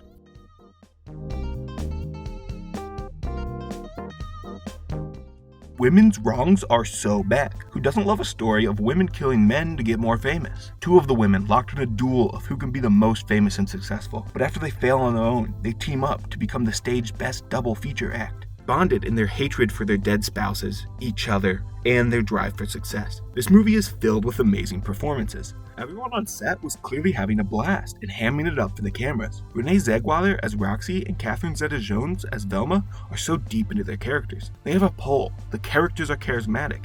They convince people to admire them despite the murder. And the actors have that level of charisma. Play off each other really well and act to the camera/audience. Helps draw you into the characters, performances, and movie even more. Chicago is so proud of the fact that it's a musical, leans into the corniness and dorky aspects of stage musicals. I love commitment to your own style. The big band jazz music is my cup of tea. This movie maxed out all of its sliders, going all in on the good aspects, an enticing spectacle that is hard to take your eyes off once you start. Music pushes you through the runtime. I would like to mention my nominees for Best Picture, Spider-Man 1 and Lord of the Rings: Two Towers. However, Chicago still takes the win for me.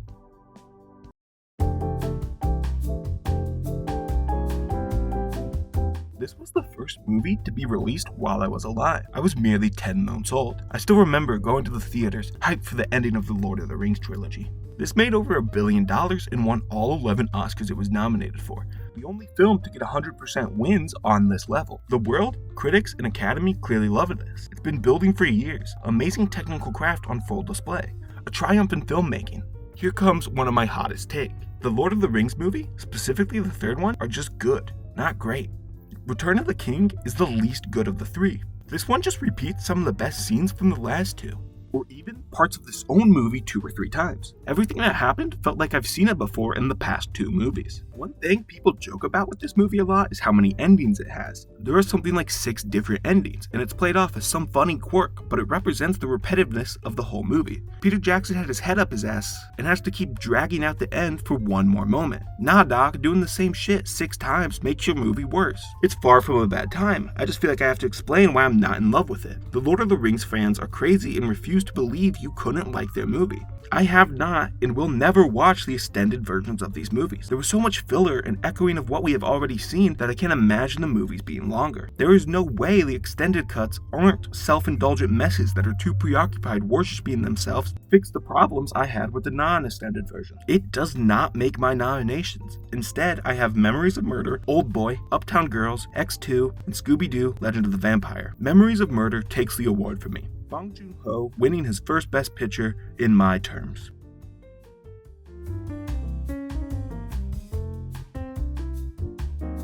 Our second Clint Eastwood directed movie with Morgan Freeman in supporting. I'm still really upset that the Academy never gave Morgan Freeman lead movie the nod.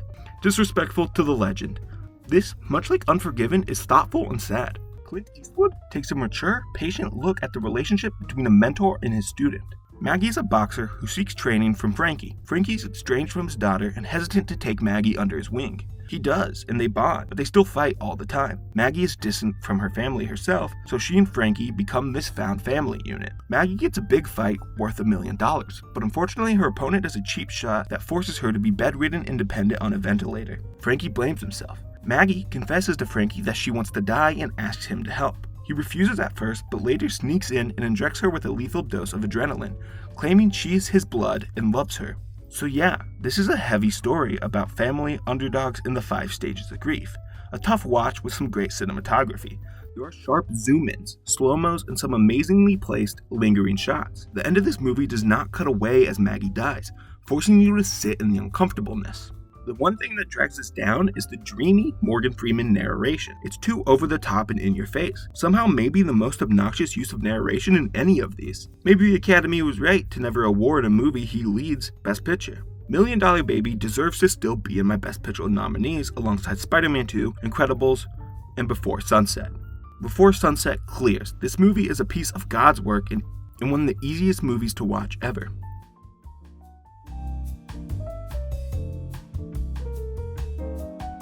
What is there to say about Crash? What do you want me to say? This is dog shit. So many awful adjectives can be used to describe this. Ignorant, first off, basic, insulting, misguided, and manages to convey the very message it pretends to spout. In this movie, they want you to think racism is bad, but everyone does it, so it's not that bad. Sexual assault is bad, unless the perpetrator does his fucking job as a public servant the next time he runs into you. Mind-numbingly insulting bullshit. Every good decision ever made by the Academy can be unwound by this one singular choice, to award a movie so tone-deaf. The only saving grace place is that Matt Dillon had a good performance, but truly a bottom of the barrel movie. I haven't seen many movies this year, and there really isn't anything I feel the need to give the Best Picture award to. So in turn, I give the 2005 Best Picture award to you. Congrats, you deserve it for watching this far in the video.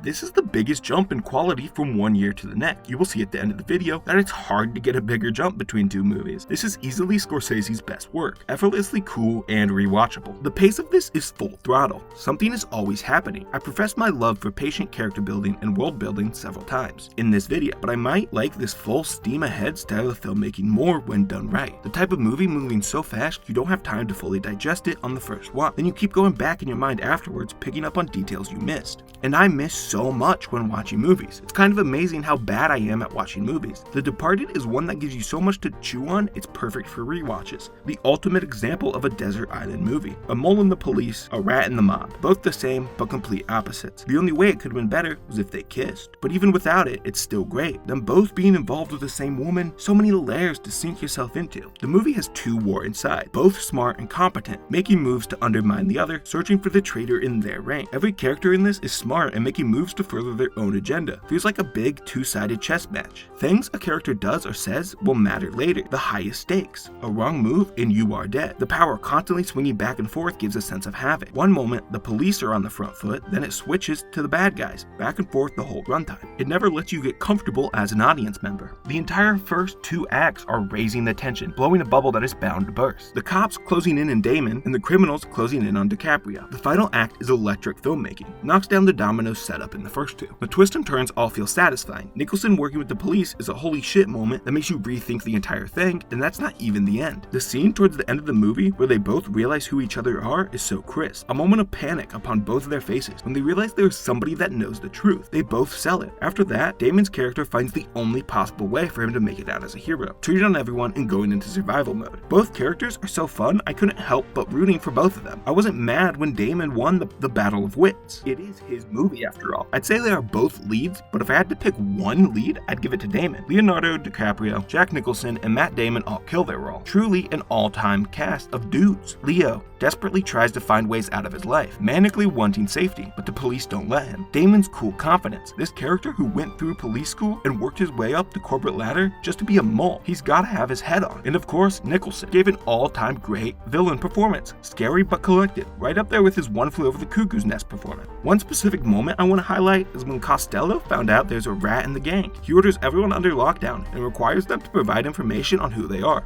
Leo refuses to stay put, saying he has better stuff to do. He's not the rat, so he's not sticking around. This is my favorite example of a character in the movie being smart. Him standing up and leaving is a brilliant diversion. You'd think the rat would want to bail. It would be the obvious thing to do, to paint yourself as the rat, so you wouldn't do it. Leo leaves to prove he isn't the rat. Why would he paint a target on his back if he was actually the one leaking info? This is one small example of a character motivation for their actions in 30 seconds of this movie, and it's far from the only example. Mark Wahlberg being the only survivor is funny. The dude that nobody invited to the party, he just showed up. Mark can't be anyone's favorite actor in this movie. It's impossible. Him being the only guy to make it out is comical. Kind of like how he was the only acting nom for this. Other than that one oversight, I'd 100% agree with the Academy in awarding this Best Picture, an achievement in filmmaking to make a movie this Boston so likable, to make a movie this dense so digestible.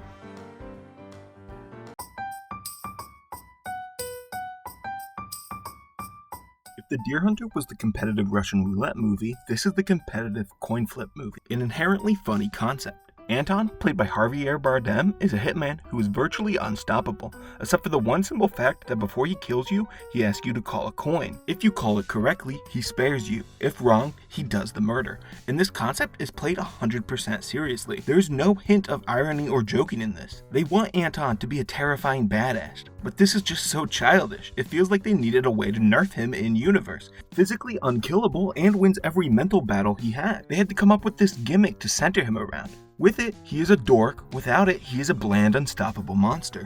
I also don't care about the good guys in this all that much. It switched protagonists partway through. The first chunk of the movie is dedicated to Josh Brolin's Lewin Moss. After coming across a failed drug trade and stealing a load of cash, Anton is hired to track him down. There's a fun game of cat and mouse, Moss running around and Anton slowly closing in. There's this weird Woody Harrelson bounty hunter character. I think it's just to show how great Anton is. He is able to easily kill a dude seen as powerful. Anton can't be stopped but vows to kill Moss's family. Then, it's not even Anton who kills Moss. It's a gang. Like what? Why did we build Anton chasing down Moss for the whole movie just for it to be a third party? Retroactively sours the first part of this. As this was all happening, we switched focus a little onto the sheriff, Ed Tom Bell, played by Tommy Lee Jones. There's this storyline stitched on about his family and how he feels unqualified to handle the violence. I struggled to understand why this needed to be such a big part of the movie. It's the closing scene for some reason, by far the least interesting element. My personal guess is because it's a western or neo-western type thing, so you feel compelled to add an element of the sheriff to be that good moral contrast to the chaos and killing. Westerns are built on the good guys not getting the successful outcome, the lawless land rule. However, the interactions between Bell and the rest of the characters are minimal. We don't see him talk to Anton or be in the violence, being on his own island the whole time. He didn't win because at no point did he do anything. The craft is good. The Conans know how to make a movie. Every actor sells their part. It has the western vibes, feeling the presence of a vast desert in the rotten world of self-preservation. I've done this with a couple other movies. I enjoyed No Country for Old Men. I thought it was a good movie, but spent my entire review complaining and tearing it down. If you spent much time in internet film discussion, you have probably heard why it's good, why it's one of the best ever. I don't want to parrot opinions that have been said 1,000 times before, so instead, I chose to focus on the feelings I don't see expressed as often. What's unique to my thoughts about the movie? Rounding out my Best Picture 5 would be Hot Rod, There Will Be Blood, Ratatouille, and Death Proof. My winner is Ratatouille, which stands pretty easily on top of Pixar's filmography, a story about artists and the art they make.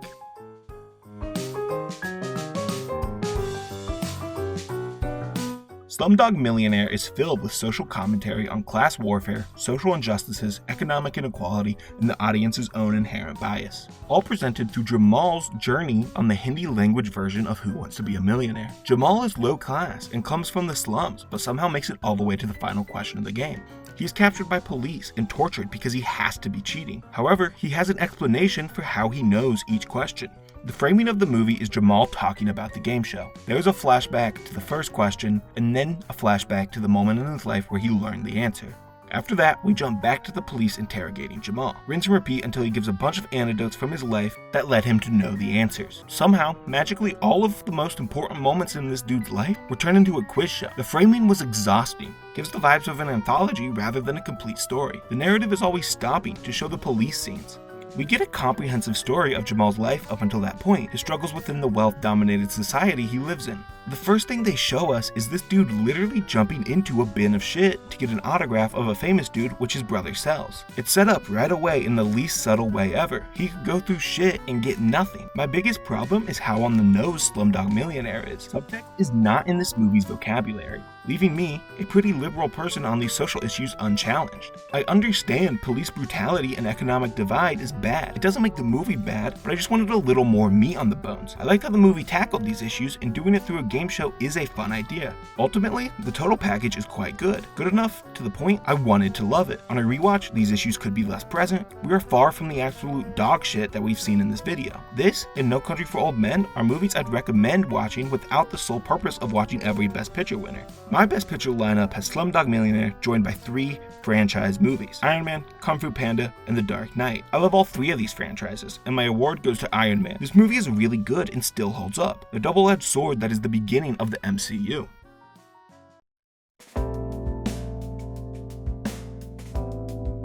So I've spent a long time trying to come up with an angle for my review of The Hurt Locker, trying to come up with some thoughts beyond It's Fine. I feel the need to talk about The Hurt Locker because it's the first of 3 movies to win Best Picture directed by a woman. Catherine Bigelow is the first woman to win Best Director too. Unfortunately, the movie itself doesn't have much to say about it. It's a modern day war movie and everything that comes with that. So instead, I'll talk about the baffling history of women-directed movies at the Oscars. The first time a woman-directed movie was nominated for Best Picture was in 1986. That's the year Platoon won. Crazy it took that long, downright shameful even. Before The Hurt Locker, only 6 movies directed by women were up for Best Picture, and to this day, there are only 22. There's progress being made, even if it is slow. 2023 was a great year for women in film. Anatomy of a Fall, Barbie, and Past Lives all getting noms. This year looks dicey. There's a possibility only one or maybe none of the lineup are directed by women, so it's clear in the years since The Hurt Locker, there have been ups and downs regarding women's representation at the Oscars, but on average, it's improving. The other big development to mention this year is a switch from 5 movies nominated to 10. Thanks to the outrage caused by The Dark Knight missing the previous year, 10 nominees allowed more movies to be given buzz and not feel left out. It has hardly ever affected the winner. The competition is still between 2 or 3 movies most of the time. Some people feel like 10 is too high and getting nominated for Best Picture isn't special anymore. I've seen suggestions to cut it down to 7. No, that's dumb. I have no problem with more movies getting a chance to be celebrated. I don't need 10 slots for my Best Picture.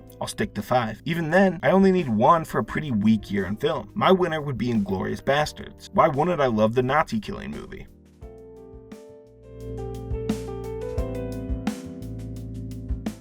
The second movie to win Best Picture about a speech therapist. Insert Phineas and Ferb meme here. You know the one. It's movies like these where I just completely failed to understand the Academy. On the older movies, I didn't have much to compare it to from the time. Maybe Cavalcade is the best movie from 1933. Who am I to say? Maybe they didn't know how to consistently make good movies in the 40s. But this was 2010. You, as the Academy, have been judging movies for 83 years. Why aren't you good at it by this point? Almost a joke. The King's Speech is so boring. Mind-numbingly boring. It's not offensive, not a disaster in terms of technical execution. I shouldn't hate this as much as I do, but this movie gives you 0 reasons to like it. The most milquetoast direction and cinematography, the least interesting story ever. When a movie makes me feel nothing, I truly regret watching it. I'd rather be mad than this. And this had to happen in a banger year too. Social Network, Easy A, Toy Story 3, Scooby-Doo, Abracadabra Doo, The Secret World of Already, more as well. And they went with The King's Speech. I'm conflicted on who I'd give Best Picture to, Easy A or The Social Network. There are 2 wolves inside of me. Do I go with one of the best movies ever made, character study, perfectly told story, or do I go with Emma Stone and Stanley Tucci? As much as I love Stone and the Tooch, I have to give my award to Social Network. A biopic unlike so many others and proof enough to respect the genre.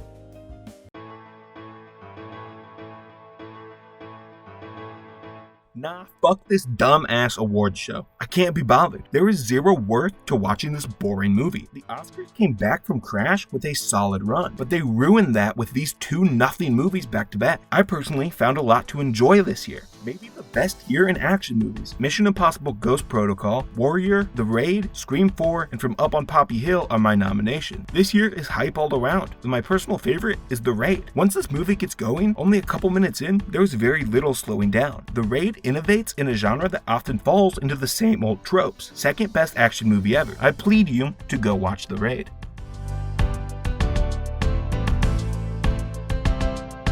One of the tensest airport scenes in any movie. One slip up and everybody would be hauled into the streets and publicly executed. Still, not nearly as stressful as my time flying out for college. It was the first time I was flying and I was alone. TSA pulled my bag and searched it. In retrospect, I was very politely asked to wait a second, but in the moment, it did not feel polite. They asked me 2 questions. Is there anything metal or sharp in this bag? I said no, then this lady pulled out scissors. She let me go. I was a wreck of stress and panic. I would have preferred the threat of brutal execution to that. The first time I watched this, it was with my family, people talking, and loads of other stuff was happening. I was on my phone for part of it, didn't find it all that great, and proceeded to think nothing of it. Then I rewatched it, and this is my shit. A fast-paced, tense political thriller. A proper dudes talking about stuff movie.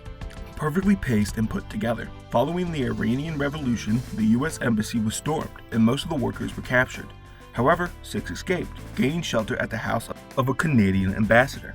The revolutionaries have a shredded stack of papers that details every employee of the embassy. They are working on slowly reassembling the pile, and will find out 6 people escaped. Not only that, but they will find their names and what they look like. The US government needs to find a way to extract them, and fast. The ticking time clock and impossibly low odds of success are what makes this movie so tense and engaging. How do you smuggle 6 Americans out of a country on total lockdown that kills anyone they suspect of working for the Americans in such a short amount of time? Ben Affleck is our lead Tony, whose idea is to pose as a movie crew scouting location. Higher-ups in the military are less than enthused about the idea. Tony goes to Hollywood and with the help of some friends establishes a fake movie company and starts promoting a Star Wars ripoff, Argo. They hold press conferences to really sell the idea.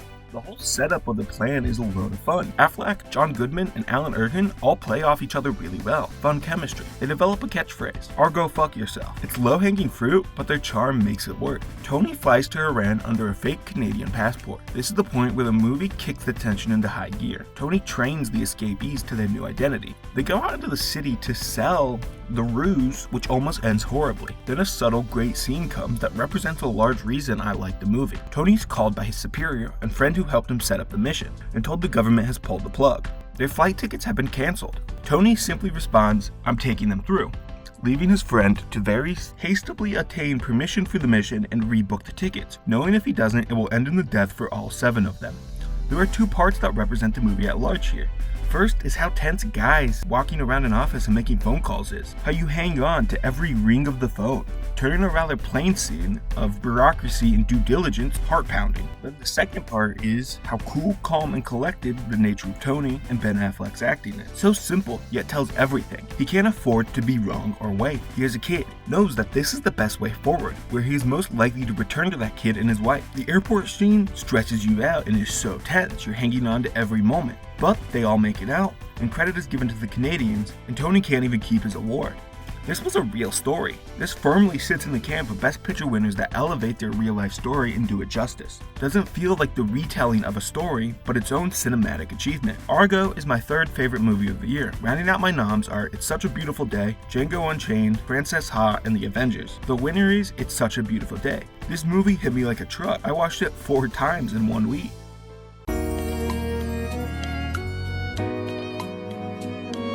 While I tend to dislike movies during this time period, 12 Years a Slave did leave an impact on me. A real one too. Movies about slavery are covering a topic that is hard to understand and feel on an emotional level. Much like Holocaust movies, I am unable to feel even a fraction of the pain that people who went through the event did. On a human level, I feel compassion, but the movie itself isn't why.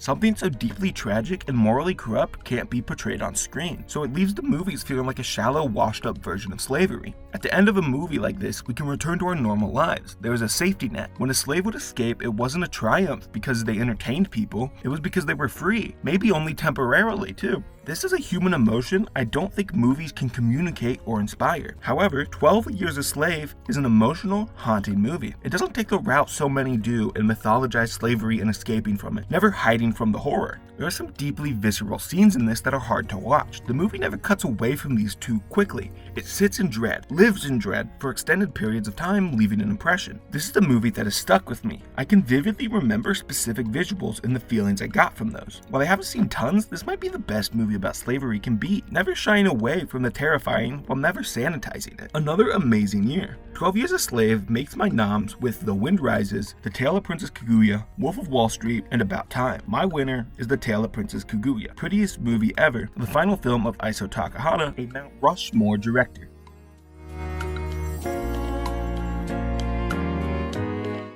In terms of obsessed artist movies, I think there are quite a few that are better, but Birdman is unique. The blurred lines between characters and actors. This is Michael Keaton reflecting on his career, his time playing Batman and following that. What do you do after what you're known for? How does this feeling washed up, wishing for an older, more glorious time affect a person? His character Rignan struggles with how he would be remembered. The answer is Birdman, a big movie that has very little artistic satisfaction from Rignan. He wants the more artsy side of his career to be what he's known for, but gets pulled back into the size and weight of Birdman. Michael Keaton sells The Divide amazingly. You can tell it means something to him. This is a big prestige film, and he also has it next year too. He spent this time getting accolades, satisfying the urge for the more artistic side of him. And this is the shit I love. How you impact the world. I want to make art to connect to people. Any artist that puts things out into the world is hoping for people to appreciate it. Movies from big names can have so much to say about legacy and impact. This should be in my wheelhouse. However, Michael Keaton proceeded to make career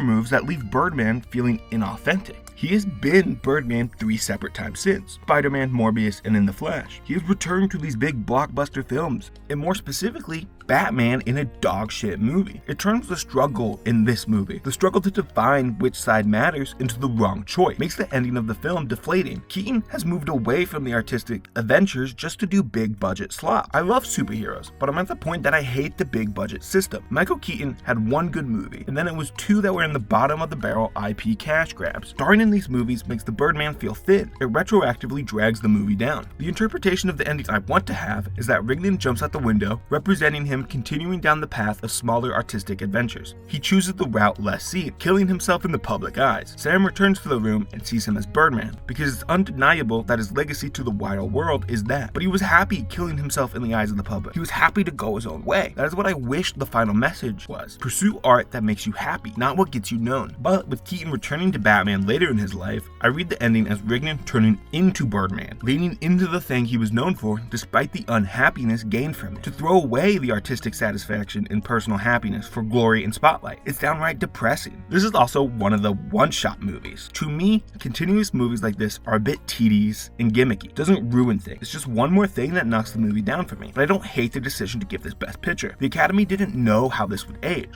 They brought into the pretentious side. Although I don't hate the win, it was 100% the wrong decision even for the time. A stacked lineup of 5 this year. My choices are Whiplash, Boyhood, X-Men Days of Future Past, Dawn of the Planet of the Apes, and Paddington. I'd have given the award to Whiplash. If you release a movie in the same year as Damien Chazelle, it's unlikely for you to win. Whiplash is a masterpiece.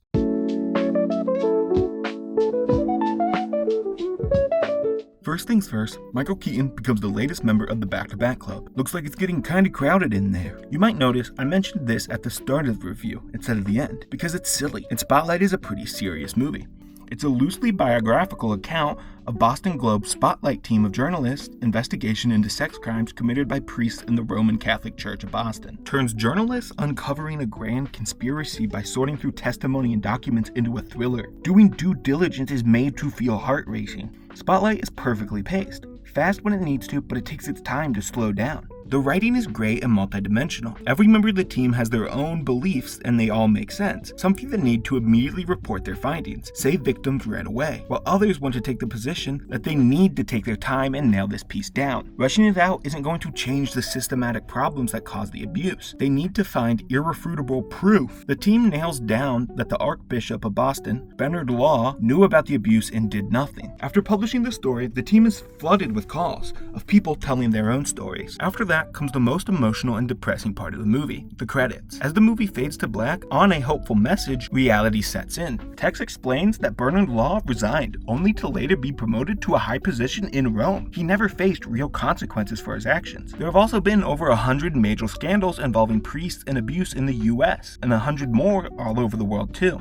Showing the work done by the Spotlight team is just the beginning, the tip of the iceberg. Emotionally devastating. The world is set up to protect abusers and abandon the victim. It made me angry and hurt. Spotlight so effectively communicated its message in an entertaining way. Fun fact, or at least mildly interesting fact, hopefully, Spotlight has both one of my current favorite and my absolute least favorite actor, Rachel McAdams, with arguably her meatiest role, who has never failed to nail her performances. While finding out Mark Ruffalo's goofy ass is in something cuts my interest to watch it in half immediately. I'll remind you, this is a movie about exposing a child sex trafficking ring, and he is still unable to act remotely seriously. The cast kills it, and then you have aloof Mark taking nothing seriously. He's the biggest blemish on an otherwise great movie. If I were to recast, I'd probably go with Edward Norton. No reason, I just think he'd be good in this role. Spotlight is an amazing movie that had me thinking about it for a while. It would stay in my noms and be joined by Mission Impossible Rogue Nation, Sharknado 3, Oh Shell No, Mustang, and Mistress America. My winner is Mission Impossible Rogue Nation, the best action movie ever. The peak of the MI franchise, finally fleshing out the characters on top of the action set pieces. I also want to recommend you watch Mistress America and Mustang, two less talked about movies I love.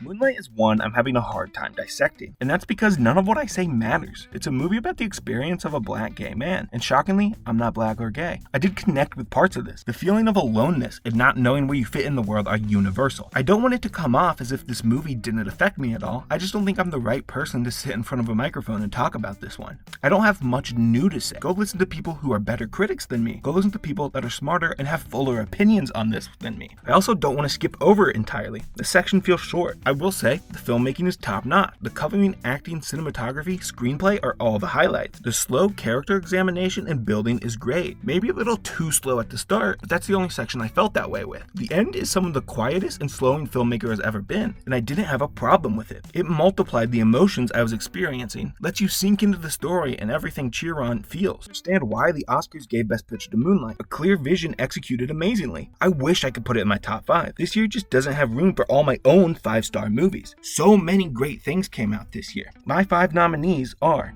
Captain America: Civil War, La La Land, The Wailing, Popstar: Never Stop Never Stopping, and Everybody Wants Some. After much debate, that is my lineup, and the winner is La La Land. I've already talked about it on the channel and will again next movie.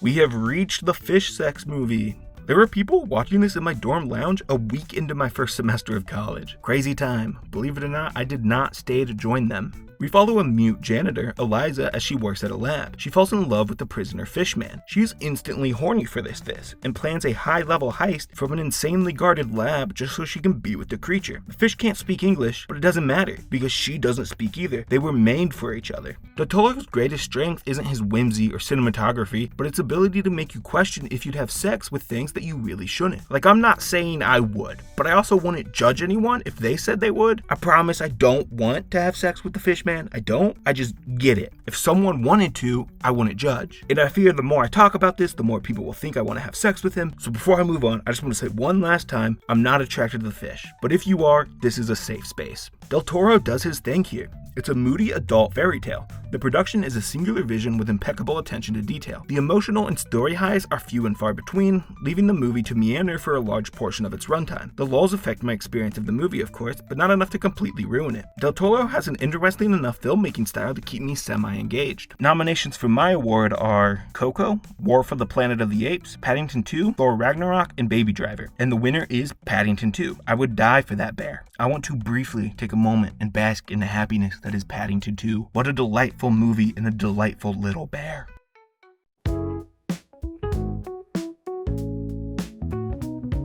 Good news, this is the last truly awful movie in the video. Bad news, this movie is truly awful. It's pretty late into the video to be implementing new elements, but I'm going to. The Best Picture winner can say a lot about the culture at the time. This is the first movie I'm able to identify that with due to personal experience. I was in high school in 2018 and just starting to pay attention to the cultural energy. This is well into the Trump administration and racial tensions were bubbling. For a movie to come out that softly portrays all races can get along would of course seem appealing in the time. People wanted to feel better than what was really happening. But did we need a white savior story, a not all white people are bad movie in 2018? Did we need a movie that barely scratches the surface of the material at hand? No, we didn't. Green Book feels like a winner from the 50s. It's the story of Tony Lip, who's hired to drive around black musician Don Shirley in the South during 1962. It details the struggle of Don Shirley to get respect and equal treatment during a time of segregation. But he has a tough New Yorker on his side who respects all people. Instead of making a biopic about Don Shirley, an interesting black musician, we get one mostly about his driver. It's like The Blind Side. The main character isn't the interesting black person, but instead the one white friend in their life who gets all the glory.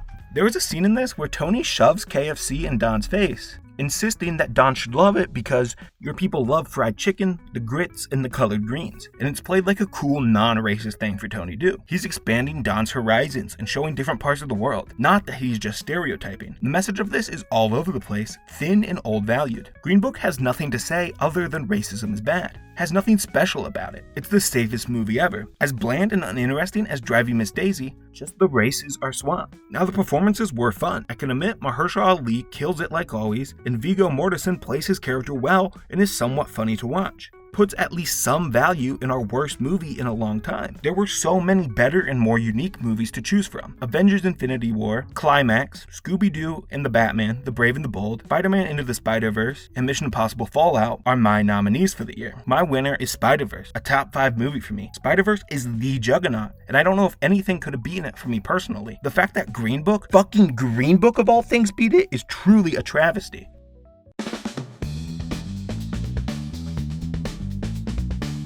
Oh boy, I haven't been looking forward to talking about this one. I want to start out saying I did like this movie. I enjoyed it, but this is one of those views where I talk about my problems the whole time. I don't fully understand the hype that surrounds this movie. People love this. So much hype at the time it came out carries through to today. It's one of 4 Best Picture winners to make the Sight and Sound Top 100. It's also the 7th highest rated movie on Letterboxd. And I thought it was a solid 4-star movie. I would say first off, most of my conclusions could be drawn if you just watched it. Despite me being lukewarm on it, I would recommend watching it. It's never boring or drag. It's fun while you're in it. My problem comes with it as a total package. If you have somehow gotten this far in a video essay about movies, you are most likely open to foreign films. If you aren't, that's cool, but take that leap. Parasite is an awesome starting point. The first half of this is great. The Kim family struggles financially. After the son gets a job being a tutor for the Park family, the Kims start scheming their way to get them all hired. At first, Ki-woo recommends a random art therapist for the Park's youngest, who just so happens to be his sister. The family then sabotages the driver and housekeeper getting the parents' jobs.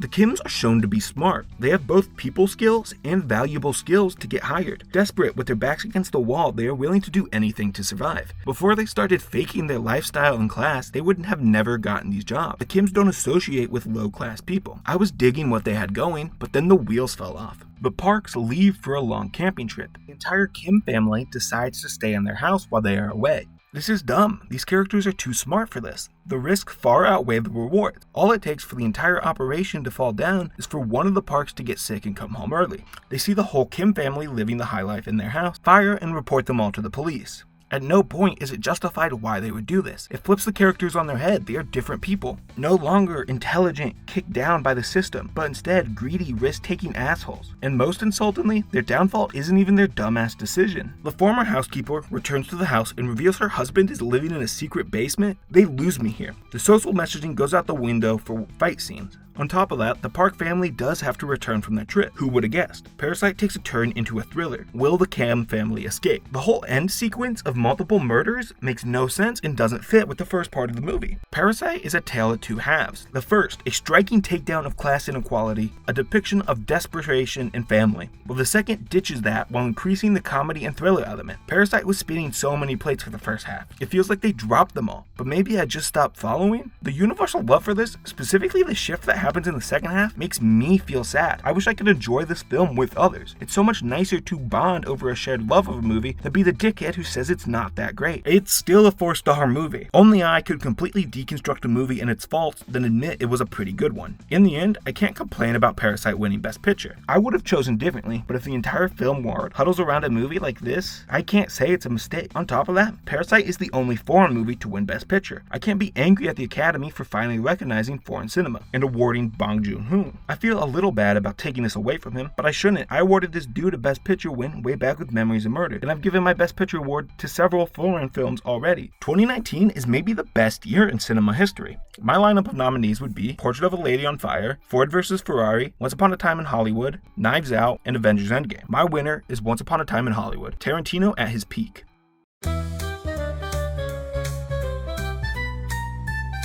Nomadland is fine. It's about loneliness and finding connections even when the world seems empty. An older woman lives the life of a nomad following her losing everything in the Great Recession. Largely, she just wanders around feeling empty and being poor. However, this fails to have some teeth and actually criticizes the world that leads to these conditions. Amazon is in this movie and somehow isn't painted as evil. It's not seen as some big corporation, but instead a friendly guy just giving out jobs. Nomadland romanticizes being poor and the lifestyle some people are forced to adopt, not ones they choose. I can understand the sentiment that it's not all bad, but Nomadland believes that this poor lifestyle is what some people need. Never stops to ask if there's a better life under a better system. The messaging here sucks. On the other hand, the filmmaking is interesting. This movie uses sound really well. You can hear so much, and the sound pulls you close to the movie, making you feel like you were really there and a part of it. It also goes for this quasi-documentary feel. The camera is at a distance, and while the sound pulls you in, everything else keeps you pushed away. This combined with the use of non-actors gives Nomadland a uniqueness to it. I've only seen 13 movies from this year.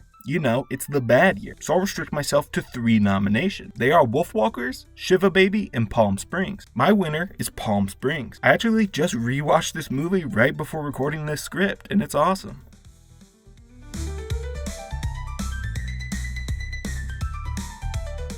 Fun fact I have learned about at least 4 different times and will continue to relearn for the rest of my life, but coda means child of a deaf adult. Every time I hear that fact, I immediately forget it. Sometime later, I will relearn it. For example, I would hypothetically open up the Google Doc to edit this script and I would relearn that it's a fact. Not saying that happened, but I could see it happening to a friend. This was the first Oscar ceremony I watched. The weekend of the ceremony, I decided to try and watch all the Best Picture nominees. I missed Drive My Car because of the length and I hadn't started getting into foreign cinema yet. Then I also missed Coda. Upon first glance at Google, I saw it was playing in a couple theaters near me, so I assumed it wasn't available on demand. Since I decided to watch 8 movies in 2 days, I didn't have time to get to the theater, missed out on the big winner. Funny way to experience your first Oscars. Coda by no means tries to reinvent the wheel. It wants to be a rather traditional coming-of-age feel-good family movie. This was made for moms. Go show it to your mom. She will love it. The safeness leaves me wanting a little more though. This movie has been done to death. A high schooler at odds with their family as they prepare to graduate. She wants to pursue singing in college. They need her help with the family business. All of the high school tropes are here. If you're going to make a movie that is this pattern, you need to do something to make it stand out. And with Coda, that isn't the text either. A directorial style is really nowhere to be found in this.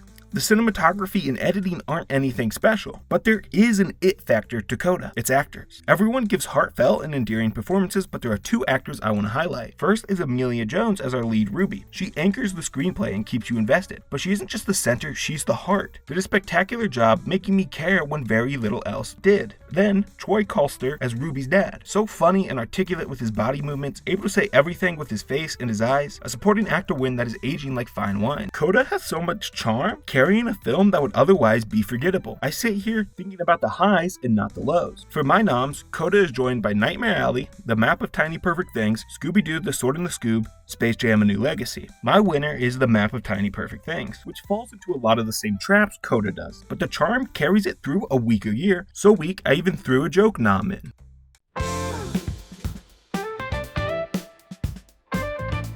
This is another one that I might get some heat for. The first time I watched this, I was in love with it. I bought into the hype through all of the Oscar season. But the day after, I kinda just forgot about it. It didn't stick in my head the way some of the other movies that came out this year did. Then Stephanie Sue came and did a Q&A at my college. It was a great talk and she seemed like an awesome person. That in combination with this project made me need to rewatch this. Unfortunately, I'm not as in love with this as I once was. I was hopeful this watch would reignite my enjoyment for the movie and put it in the front of my mind. My second experience with this wasn't comparable to the first one. I still really liked the movie, but I was hopeful it would land harder. My first big problem this time around was the comedy. I don't think I laughed out loud more than 5 times, and some of these jokes went on way too long. The butt plug bit wasn't funny this time. The dog whip wasn't, and all the random and quirky stuff to verse jump was more annoying. It felt like it was quirky just for the sake of it, and while on the first watch that all felt fresh and exciting, it lost some of that appeal on the second. It lost that feeling it had. I'm not entirely against the oddness. Some of it was still really fun. Wayman eating the chapstick and Jobu Tupaki's ridiculous outfits were the best examples. Then,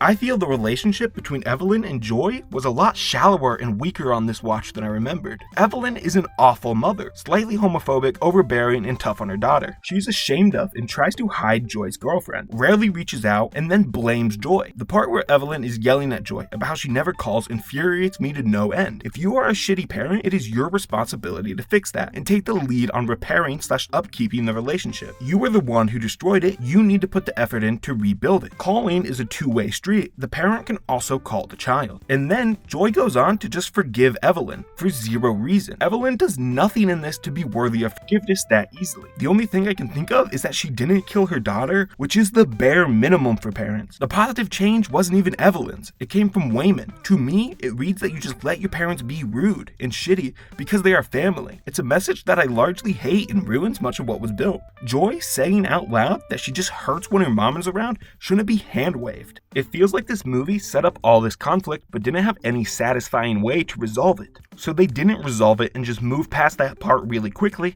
hoping you'd think 1 or 2 sentences is an actual resolution to things. Now, the relationship that felt much realer and great is Evelyn and Wayman. It can fade into the background, but is solidly a sleeper great love story. Evelyn goes from hating Wayman's pureness and quirks to realizing it's why she loves him. She doesn't want alpha Wayman, she wants her Wayman. She doesn't want to be a super famous actress. She wants her messy, poor life with husband. Waymond as a character is one of the most intriguing ever written. He wants what's best for Evelyn, so bad he's willing to divorce her. Unrivaled great guy. Everyone needs a Waymond in their life. Also, forgiveness is a lot different in marriage than in a parent-daughter relationship. Waymond sticking by Evelyn makes perfect sense. In another universe, I would have loved to do laundry and taxes with you is low-key the most romantic thing ever. So, those romantic aspects of this are really great, even if it's all happening in the B-plot. Everything Everywhere is another movie I'm giving the tough love treatment to.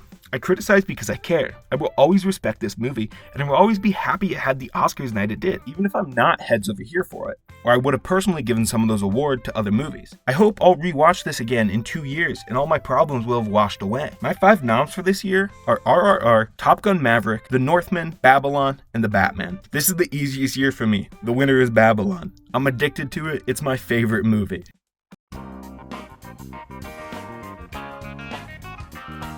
After all this time, we have finally reached the final movie with Oppenheimer. I paid attention to this Oscar season through and through. I was watching the season before Everything Everywhere won. I made my video giving awards to movies from 2023.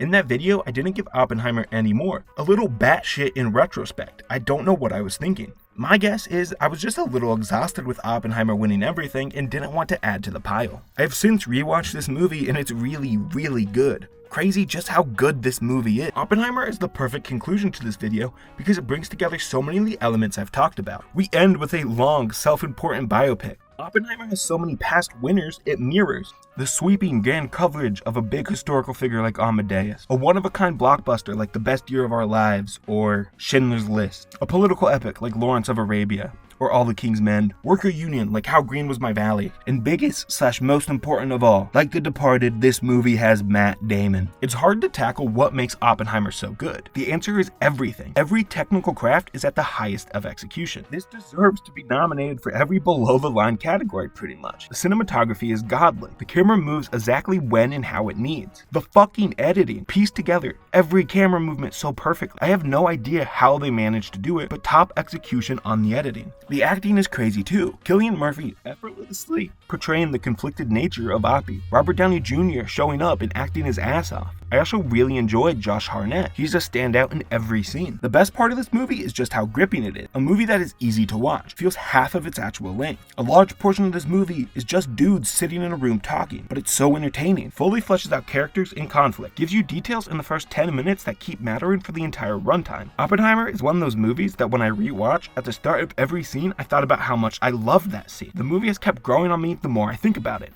The movie's scope isn't fully fit for a recap or summary. The politics are handled so delicately. You see the conflict Oppenheimer goes through in making the bomb. He has a calling to push science forward in the hopes that the bomb will never be used. The scene talking to Truman, where he realizes just what he did, him reckoning with his past, is deliciously juicy. The movie never glorifies the bomb as a great invention, or Oppenheimer as a morally pure person. It shows you an imperfect and deeply flawed human in a way no other movie has. And that ending, holy shit. Oppenheimer was terrified of what he made, staring directly into the audience, making you question the history you were taught. Leaves you somber. The first time I watched this, I was exhausted. It was heavy and deeply impactful. That feeling diminished the second time around, but what a movie. Cinema. Forever grateful I watched this in theaters.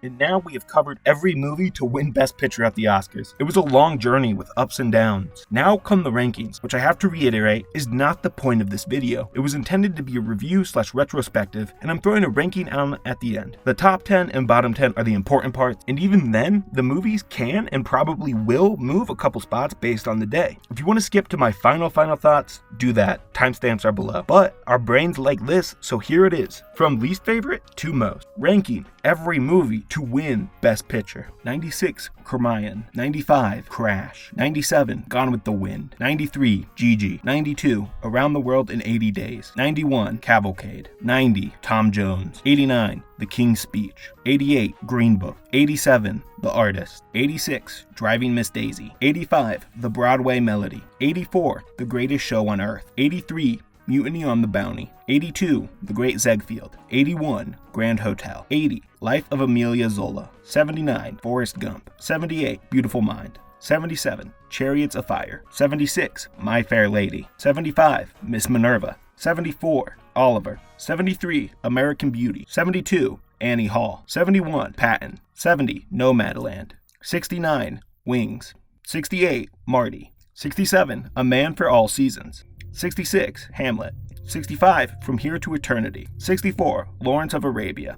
63, Silence of the Lambs. 62, Out of Africa. 61, Shakespeare in Love. 60, Rebecca. 59, Terms of Endearment. 58, Rain Man. 57, The Lost Weekend. 56, Going My Way. 55, On the Waterfront. 54, The English Patient. 53, The Apartment. 52, The Hurt Locker. 51, All the King's Men. 50, How Green Was My Valley. 49, West Side Story. We are now in the top half of the rankings. 48, The Sound of Music. 47, Gentleman's Agreement. 46, Platoon. 45, The Sting. 44, Braveheart. 43, The Last Emperor. 42, Birdman, or The Unexpected Virtue of Knowing. 41, Gandhi. 40, Dances with Wolves. 39, Rocky. 38, An American in Paris. 37, The Shape of Water. 36, 12 Years a Slave. 35, Coda. 34, You Can't Take It With You. 33, $1 Million Baby. 32, The French Connection. 31, Unforgiven. 30, The Deer Hunter. 29, All Quiet on the Western Front. 28,